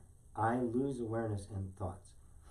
Are you not aware of the fact that you lost awareness? That's awareness, right? I lose awareness in thought. Are you not aware of the thoughts? There's just one thought that's just kind of happening, and another thought that says, I'm aware of that thought. Right? You're never not in awareness. The thing is, we've mistaken attention, focus of attention, for awareness. Whether you are, your attention is focused somewhere, right? And there's a desire for the attention to remain focused somewhere, and then the attention is somewhere else. Are you not aware of when it's focused on what it wants and also focused on what it doesn't want? It's more subtle over here, because we're so used to my attention. I'm meditating on my breath. Oh my God, I was distracted. Well, something noticed that you were meditating, you were focused, and then you were distracted. Focused or distracted are both seen by something else. That something else is neither focused nor distracted. It is beyond. It is the transcendent. It is the indescribable. It is neither this nor that nor both nor neither. It is the opposite of everything. It is the absolute. But really pay very close attention to this. I long for you all to become extremely curious about this. To become like, you hear stories about scientists and the like, some scientists that George Washington Carver, famous scientist, spent his whole life studying the peanut.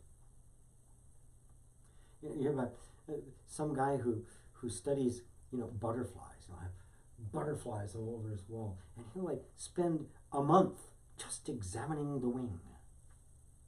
And we kind of go, well, that's really crazy. No, it's not. That's what it means to be so engaged and so curious about the nature of something that you just are completely absorbed. I want you to feel that way about your own inner life.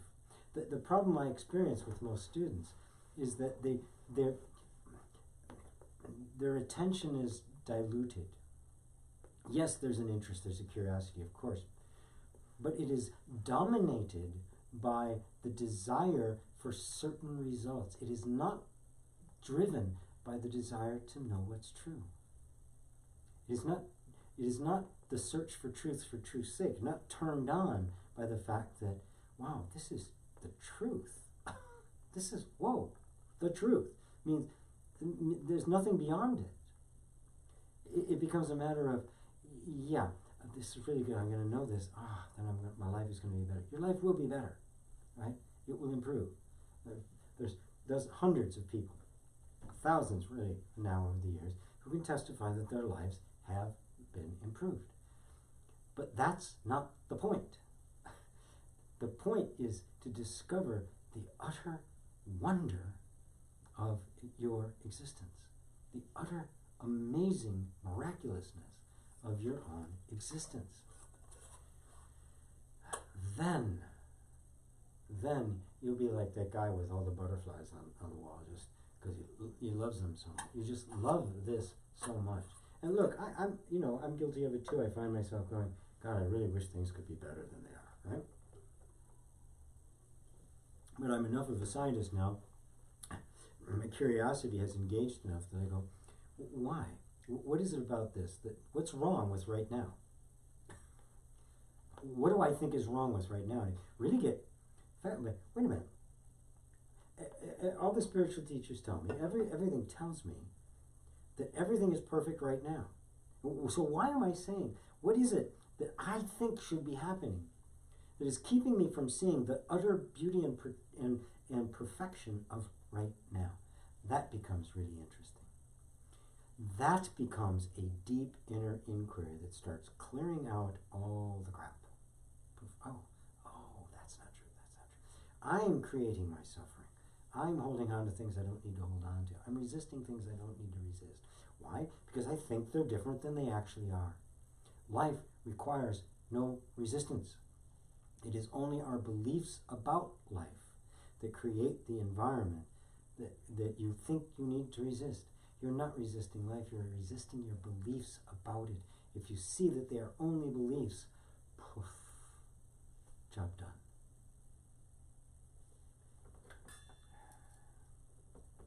Did that help you, Poppy?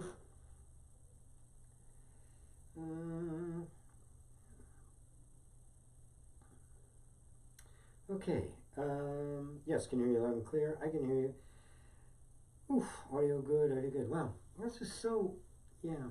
Okay, well, I'm sorry. For those of you who have a hard time, I'm really sorry. I don't know what to do at this point. Keep talking. That's my job, right? That's what I do. What do you do for a living? I talk. Ava says, thank you, GP. I will follow what you told me. I'm grateful. You know how good it is for me to hear that? Really, I just want to stop and say thank you, because when people say, I will follow what you tell me, I can feel a sense of engagement, a willingness to dive in and walk the path yourself. And not just, get an answer, some kind of an answer from me.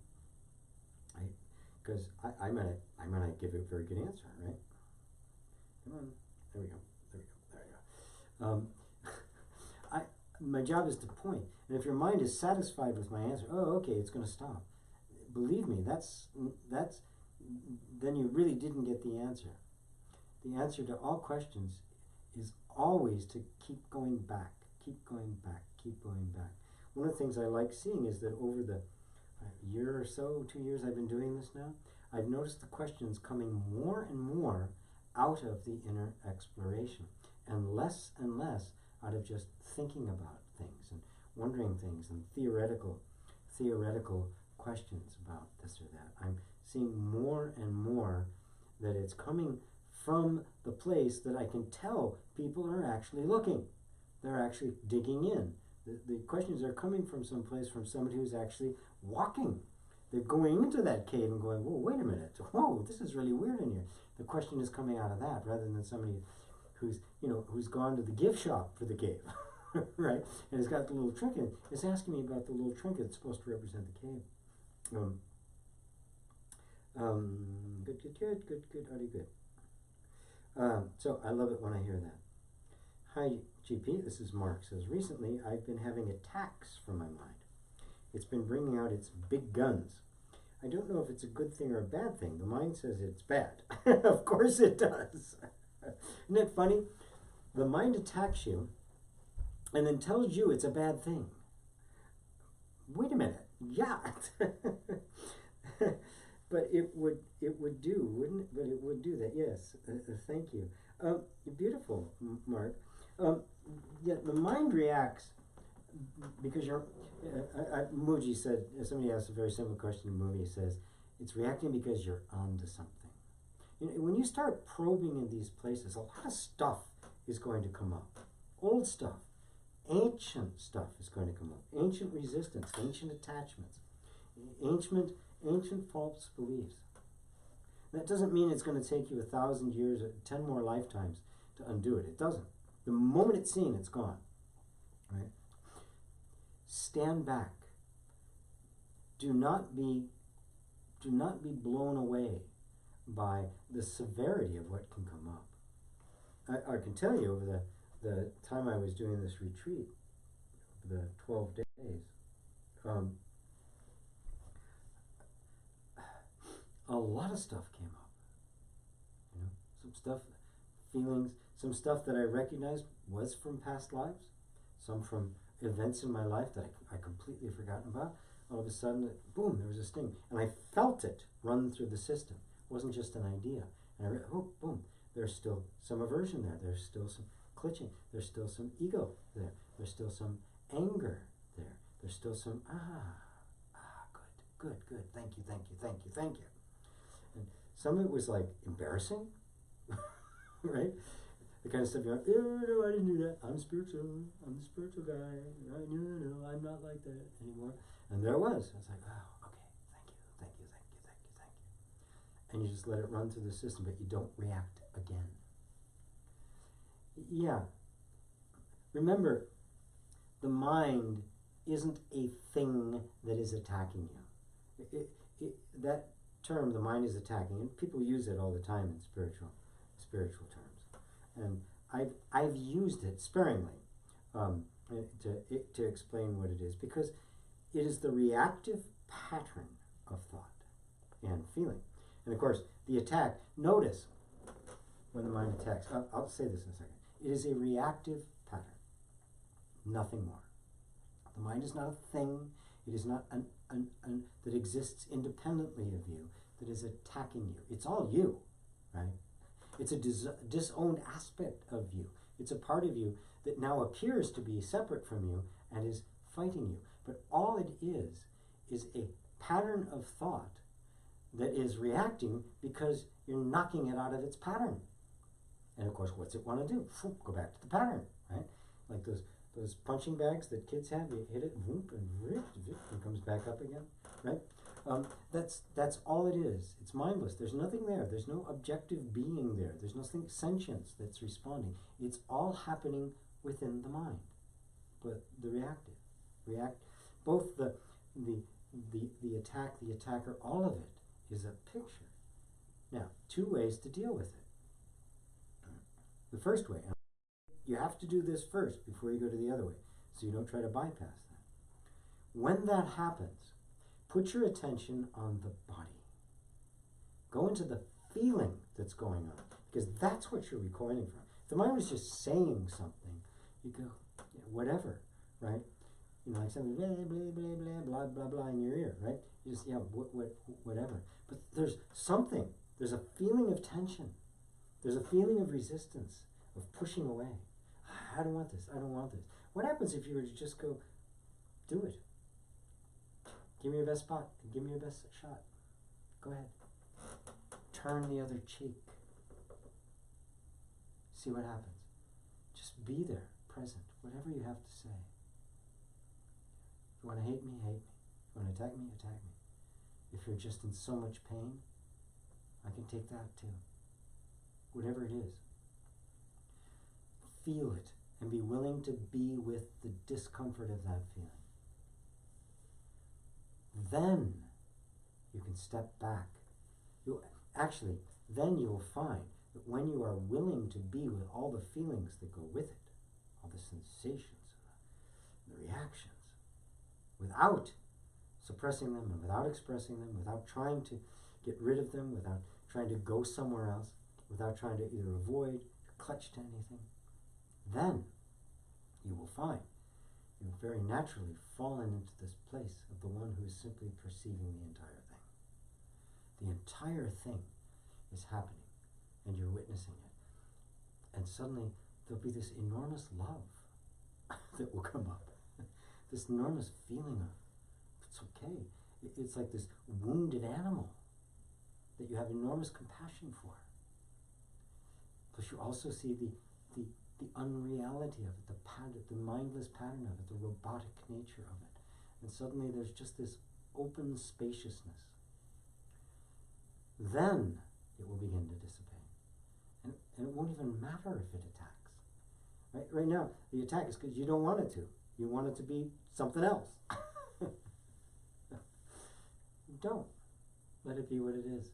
And again, go into the feeling of it. Your mind will say, oh, it's an attack. Boom, like this. Is it?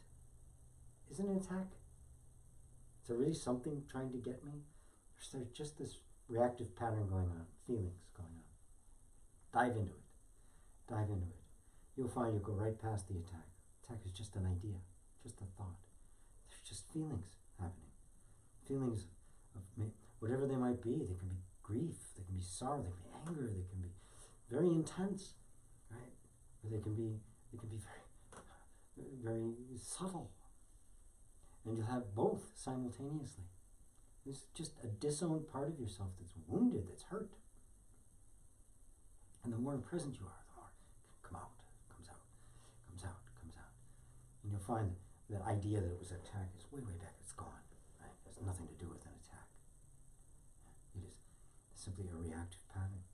That you have used the idea of attack as a buffer to keep it away from you, to separate yourself from it, to resist it. Right?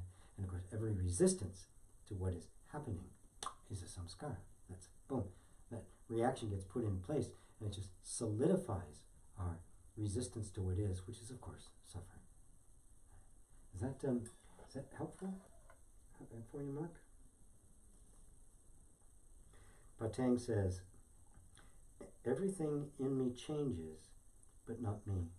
I am empty and contain everything. Absolutely. But please, Patang, let that sink into your heart.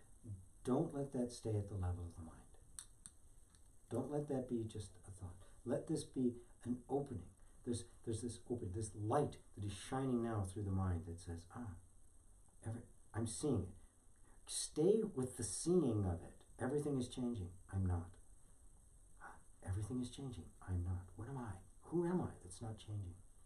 Keep going. Keep going. Keep going. Don't let it be. It's funny, when I hear you say that, everything in me is changing, but not me. I can hear truth in it. I can hear your seeing of it. The next phrase, I'm empty and contain everything. I'm not hearing the same level of truth. That's kind of the first one is felt, and then the mind picked it up and is applying spiritual ideas that it's heard there. Instead of, so stay with the first one. Forget the second one about the emptiness and containing everything. Can you feel it's qualitatively different? The first one has got guts to it, right? It's got, right? Something real is there. Stay with that. I'm witnessing all of these changes happening, but I'm not changing. Now, use that as a way to drop all your resistance to the changes. That's where the rubber meets the road. If you drop your resistance to those changes, you'll there you will find the equanimity that you're looking for. Thank you. Thank you for that. David Smith, thank you for the explanation. If I'm understanding that quote by Maharaj correctly, then death and deep sleep are an illusion. Or is there another interpretation? Let's see. Those of you who may have just joined, let me see if I can go back really quick to find the quote. I can't do it. Anyway, death and deep sleep are an experience.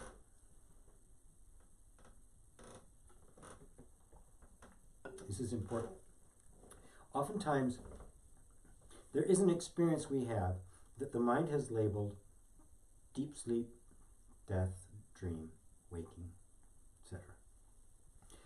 They're all experiences that we do have, right? So we don't want to deny the experiences were actually happening. What we want to investigate is our beliefs about them, so we get to the purity of the experience itself. When we do, we find we know exactly what it is. And we simultaneously find that while we are experiencing it, we are something other than that. Yes, death is experienced. I'm not dead. Deep sleep is happening. I'm not asleep. Dreaming is happening.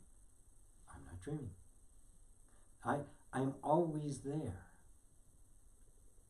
having the experience. And then it becomes less and less about what experience is happening, and more about the one having the experience.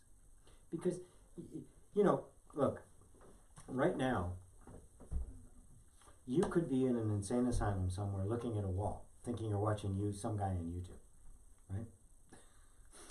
Everything you experience could be a total hallucination. Right? But the fact that you're experiencing it is not. So we can't find the truth in what is being experienced. We can only find the truth in the experiencing itself. That's where the truth lies. So it's really important to say, when you say they're an illusion, what does that mean? Experience is not an illusion. The illusion is what is the imaginary ideas we have about it that are projected on it. It's the story of the snake and the rope, where the man goes to his barn in the morning, early in the morning, even before the sun is up, and there, coiled in the corner, is a snake. He's terrified. Big snake. Whoa, big snake. Coiled, ready to strike. He runs off, grabs all the neighbors. They all come with torches and pitchforks and long poles, and they go in to rid the guy of the snake, the neighborhood, because you can go from there to any one of the houses, right? And in they go, and yes, there it is. And they're all terrified of it, right? And then eventually somebody says, how do we get it? We got to get out of here. Okay, well, we're all ready here now. We're going to throw a rock at it and get it to move, right? They go, they throw the rock, nothing moves. Oh, okay. So they get a little boulder, some guy with a big long pole starts, well, maybe it's dead, right? And finally somebody else sticks a pitchfork in it, right? To try to hold it. And finally they get the torches close enough. It's not a snake at all. It's a rope. They all have a good laugh. They make fun of the guy. Make fun of themselves. You get the point. The rope was really there. The rope represents the actual experience of life as it is. The snake represents the illusion, what is projected on it. We have to rid ourselves of the illusion of it. So that doesn't mean that sleep and death aren't real, in the sense that they aren't an experience that is had, right? They're just not what we think they are. Yeah, every night we go into deep sleep. That is, deep sleep is simply you are there, you are aware, but there's no content, zero, not a single thought. And thank God, every day you have respite from the endless, relentless, silly, stupid thoughts that we have all day. We would all be insane if we didn't. If that gift, if God didn't mercifully bestow upon us deep sleep. And the same is true of death. Everything comes and goes. Death is an illusion in the sense that you don't actually die. And that you discover that everything comes and goes, including this body. The experience of your body is going to end. It's been changing constantly from the day you were conceived until the day it's just, it runs out of steam and just collapses and goes back into the elements. And you experience that dissolution, and you're still there. And then you have another experience in between, and then another body appears. This is the way it goes. And the more you recognize yourself as that which is the witness of it, even death becomes just an experience.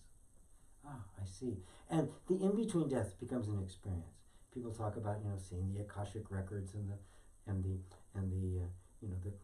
the karma committee that's going to discuss. But all of that too is just an experience. It's just another thing that's happening with no more truth to it than the truth of this. It is simply another phase of experience. And the more you see that, the less and less intimidated you will be by it, the less and less you will hold on to life, which is why death exists. It exists to show us that there's nothing to hold on to. Don't hold on, you can't. It's a waste of time. Instead, savor this moment. Let this moment be precious, because it will end. Every single moment becomes itself a birth and a death, a birth and a death, and a birth and a death. I remember fondly my children. I remember the wonderful opportunity to move from Chicago to San Francisco. My kids were like 4 and 5 years old. I think 4, 5, 6, somewhere around there. Right? I remember it vividly. Going over the Mississippi River, we stopped where they had little balls they could throw into the river and watch it go all the way down to the river and then float away. We drove all the way from Chicago through Colorado down into Arizona, back up into San Francisco. I grew up. We never went anywhere. I mean, the kid, I never went anywhere. There's this incredible journey we had. And I remember it so vividly. And yet, that's dead. That's a harsh word to use. It's gone for good. The 4 and 5-year-old, gone for good. The 10-year-old, gone for good. 25-year-old. My son's now 43. He'll be 43 in June, and he'll be 45 the following December. He just turned 44 this December. And they're dead. They're gone. Right? That is gone. I mean, it's so precious to me, but it's gone. And I can't ever get that back. This is the nature of things. If we accept the nature of things as they are, we stop suffering. We only suffer because we want things to be different than they actually are. And this is what I keep encouraging. Dive in, dive in, dive in. Find out what's really there. And then challenge your assumptions about what there. Let go of what isn't really there, what you just think is there, or what you want to be there. And let yourself become immersed in what is there. And it will end suffering. And you will find even death will lose its sting. It will be simply another thing to let go of. Oops, sorry. Mark says, that's very pure and clear. Thank you, GP, so much. You're very welcome, Mark. Ducks. Hi, ducks. I fainted once and have no recollection whatsoever. I do not remember observing the experience. Just a pitch black moment of compressed time. Did I stop existing? Well, that's an interesting question. If you stopped existing and then started existing again, I mean, if you really examine that, you see, no. The thing is that we're so used to measuring existence by the flow of content. When we experience something like unconsciousness, which we do every night in deep sleep, right? There's no sense of time. There's no sense of identity. You can be laying next to the hottest date you ever had, or maybe just got married, and this is the man or woman of your dreams, and they're laying there next to you in the bed in deep sleep. They're gone. You're gone. Everything you know about yourself is gone. And that state we say is unconscious. It's not. It is without content. And it's simply something to be examined. You can't. I mean, you have to explore it in all the ways in your conscious times, in your waking time, because you can't explore it in those times. But there's plenty of yogis, real yogis, not tricksters, not the guys just kind of doing miracles, but people who have so come to master that sense of being, that they, and the sense of identity has sunk so deeply into the awareness that they are aware of the nothingness. But there's no I there. There's no I'm aware of this, because that would be something you'd be aware of. It is pure awareness. We sink into it every single night when you go unconscious. An anesthetic does the same thing. Completely cuts you off from all experience. Cut off from all experience, you cease to be. That is, the you think you are ceases to be. Every point of reference ceases to be, and the experience is one of simply nothing. But you are still experience. You are there because you cannot stop awareness, because that's what you are. You don't go in and out of existence. You can't. Truth does not go in and out of existence. So the truth of you cannot go in and out of existence. It is simply the truth, period. Truth does not come and go. Truth does not start and stop. Truth is timeless. Okay, I'm going to switch right now to the other guy. See if I got any more questions over here.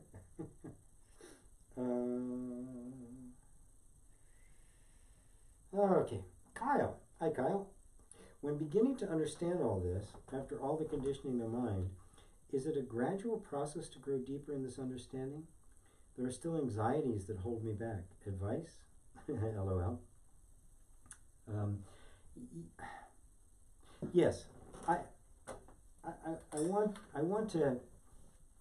This is really important, because there's many people say, "Oh, there's nothing to do. There's no place to go. There's nobody exists. Absolutely nothing exists." That, that's all very true, but it's useless, because for most people something does exist. So I'm only interested in giving you a path to get you to the point where you see that that's actually true. It doesn't matter what somebody else says. What's your experience? That's all that matters. I'm just kind of. So, the actual awakening itself isn't gradual. It's not the result of a process. It's not really the result of a path. To think that it is will make it itself just an experience. If awakening is, if enlightenment is what it is purported to be, it cannot exist in time. It is not the result of anything. It can't have a cause. It can't have a beginning. Because if it did, it would then have an end, and it would be like any other experience. So enlightenment must be something else. It must be the experience of timelessness, which is an oxymoron, because you can't experience timeless. You can only experience that which is in time. So it is the realization of timelessness. And yes, there is something you can do. And I've been talking about it all day. Right? Start with your feelings. Start with what you are experiencing right now. And begin to dismantle the illusions of the mind. What the mind says is happening. And then don't make a new thing. The spiritual teacher says, oh, this is what's happening. Don't do that. Right? These are only pointings and guidelines, so that you can go for yourself and see it. And go, yes, I see that. I see that. Simultaneously, you are breaking down all of the beliefs about being something other than what you actually are, until there's nothing left but you. And then realization of the timeless, that is, the timeless realizing itself, happens. Because that's what self-realization is. The very first thing the Buddha said after his enlightenment,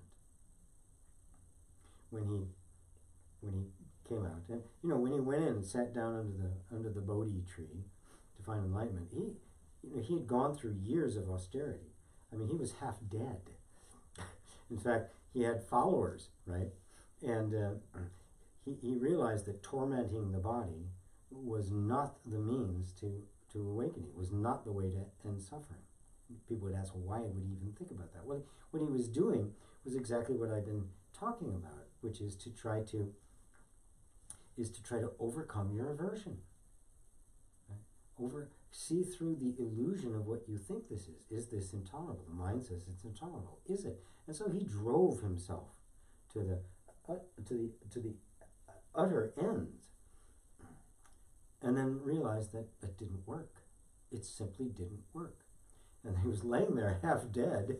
Imagine, we have this thing of Buddha, these beautiful statues. He looks so pristine and beautiful, and you see most of them, he's really good looking, right? They've got like the 30-year-old version of him rather than the 80-year-old version of him, which he died at 80. They don't have that version of him. It was especially if you look at the Thai images, just the most gorgeous bodies on these Buddhas. It's really quite enviable. Well, here he is. He's laying on the ground. Imagine he's naked, right? He doesn't bathe. He doesn't cut his hair, cut his beard. He looks like a homeless guy. He's so skinny. He's barely alive. He's gaunt. He's just horrifically looking. And some young girl, takes pity on him and gives him this rice milk, or it's almost like ice cream. It's a sweet what he was given. His followers, seeing him do this, they go, I give up. This guy, he's broken it, and off they go. And after he was nourished and he had some energy in his body, it's when he went to the Bodhi tree, he sat down and said, I am not getting up. I am not moving from this place until I have found the answer to suffering. And when he sat down there, that's what he looked like. He wasn't this beautiful, the pictures we see under the tree, right? He was this really half-dead looking guy. She said, I'm not doing it. I'm not moving. And then, much later, after the enlightenment, after seeing simply exactly what I'm telling you, he came out, and even with this horrific look that he had, that was still there was a glow. There was this emanating glow coming from it. And somebody just, who are you? That was the question they asked. And his answer was, I am the Buddha. It's a Sanskrit word. It simply means, I am the awakened one. Not one who has awakened, not an awakened person. You'll hear it referred to often in a lot of different Buddhist teachings. He was someone who attained the awakening. Very much still thinking of him as somebody, the picture they hold in their mind. It's not what he said. I am the awakened one. The one that is awakened to itself. The timeless that is awakened to its timelessness. I am not the end of a process. This is not me who has fulfilled now all the details and I'm an enlightened being. Being aware of itself. The name stuck, obviously, became known as the Buddha, the enlightened one. But that's the meaning behind it. It's important to grasp that. That which is in you, that is struggling to awake, isn't you.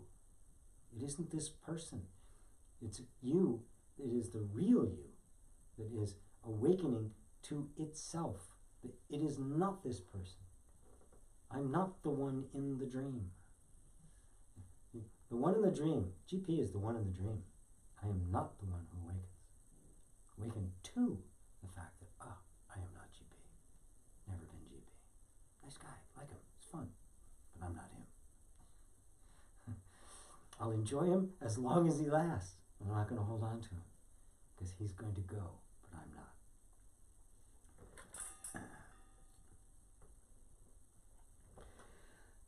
What time is it? Oh, 3:18. Well, okay. I am going to have to call it quits at this point. It's been a long day. It's been a long day. It's been a long couple of weeks. But I'm back. I'll resume the normal schedule. I'm going to be doing a class this coming Thursday, the 28th. And it's going to be a very novel approach to the subject that is very important to all of us, and that's romantic love. I've really gone back and forth a lot about some of the classes that what should I do? Because this is what I love. Being in a format where I can speak just absolutely as precisely and as accurately about non-dual truth as I possibly can is what I love the most. But at the same time, I'm kind of in the business of building bridges. Right? And one of the areas in which enormous suffering is happening right now on the planet, besides the area of world power and greed, which I will address in another class I'm preparing to give in the next couple of months, called the scarcity delusion. This one I want to address towards the idea of our deepest, most intimate relationships, which are a reflection of this inner inquiry. All of our external relationships are a reflection of this. So it's called the Vibrational Being's Guide to Romance. And it will be very practical, things about having and maintaining relationship, but it's also going to dive deeply into where do we find the actual substance of relationships that last, that are truly satisfying, and that serve more of a purpose than merely pleasure, as wonderful as that is, merely convenience, merely as mutual assistance, but actually become an environment in which this kind of exploration becomes easier, becomes supported, becomes a mutual, kind of like a family becomes a sangha. It's a place where we are all committed together to walking this path towards the realization of who we really are. So, if you want to join, $47? As always, if that's a hardship, let me know. Just let me know. Support at masterheartinstitute.com. If it's difficult, there's not a single class I've ever given that there's not been people in it who have not been able to pay. I never turn away somebody if they honestly have a need. But if you can, then it helps keep the lights on, helps keep all of this going. So you just go to gpwalsh.com/deep dive, and it'll take you to the page, and it'll tell you about the course that's coming up. That's it for today, everybody.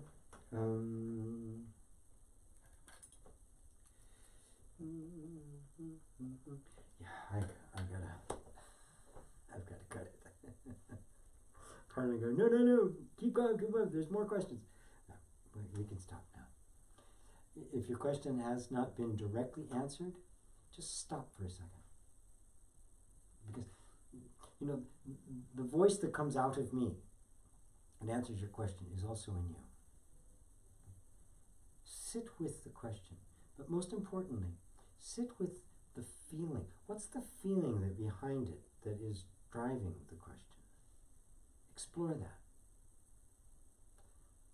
The question is, there's something that's wanting to be satisfied. Something, right? Give your attention to that. Don't be so quick to go reach out and go, GP has the answer, and then get it, right? Let yourself be with that discomfort of not knowing, and notice how you want to run away from it. Turn towards it. Be with it. Embrace it. there's gold there. There's wonderful, wonderful gold there. So believe me, your questions got answered today. Even if you didn't ask them, they got answered. Oftentimes I'll say stuff. You notice that I do wander away from precisely what the question is. I'm just kind of following the inspiration of the moment. And believe me, the person who that is directed to may not even be the one who asked the question. Everybody gets what they need, right? Because satsang isn't like a personal thing. I don't own it. I don't own the copyright or the trademark. This is the one, the Buddha, unfolding itself to itself. So, on that note, dear friends, thank you for being here. So good to be back. And I love you all. Namaste.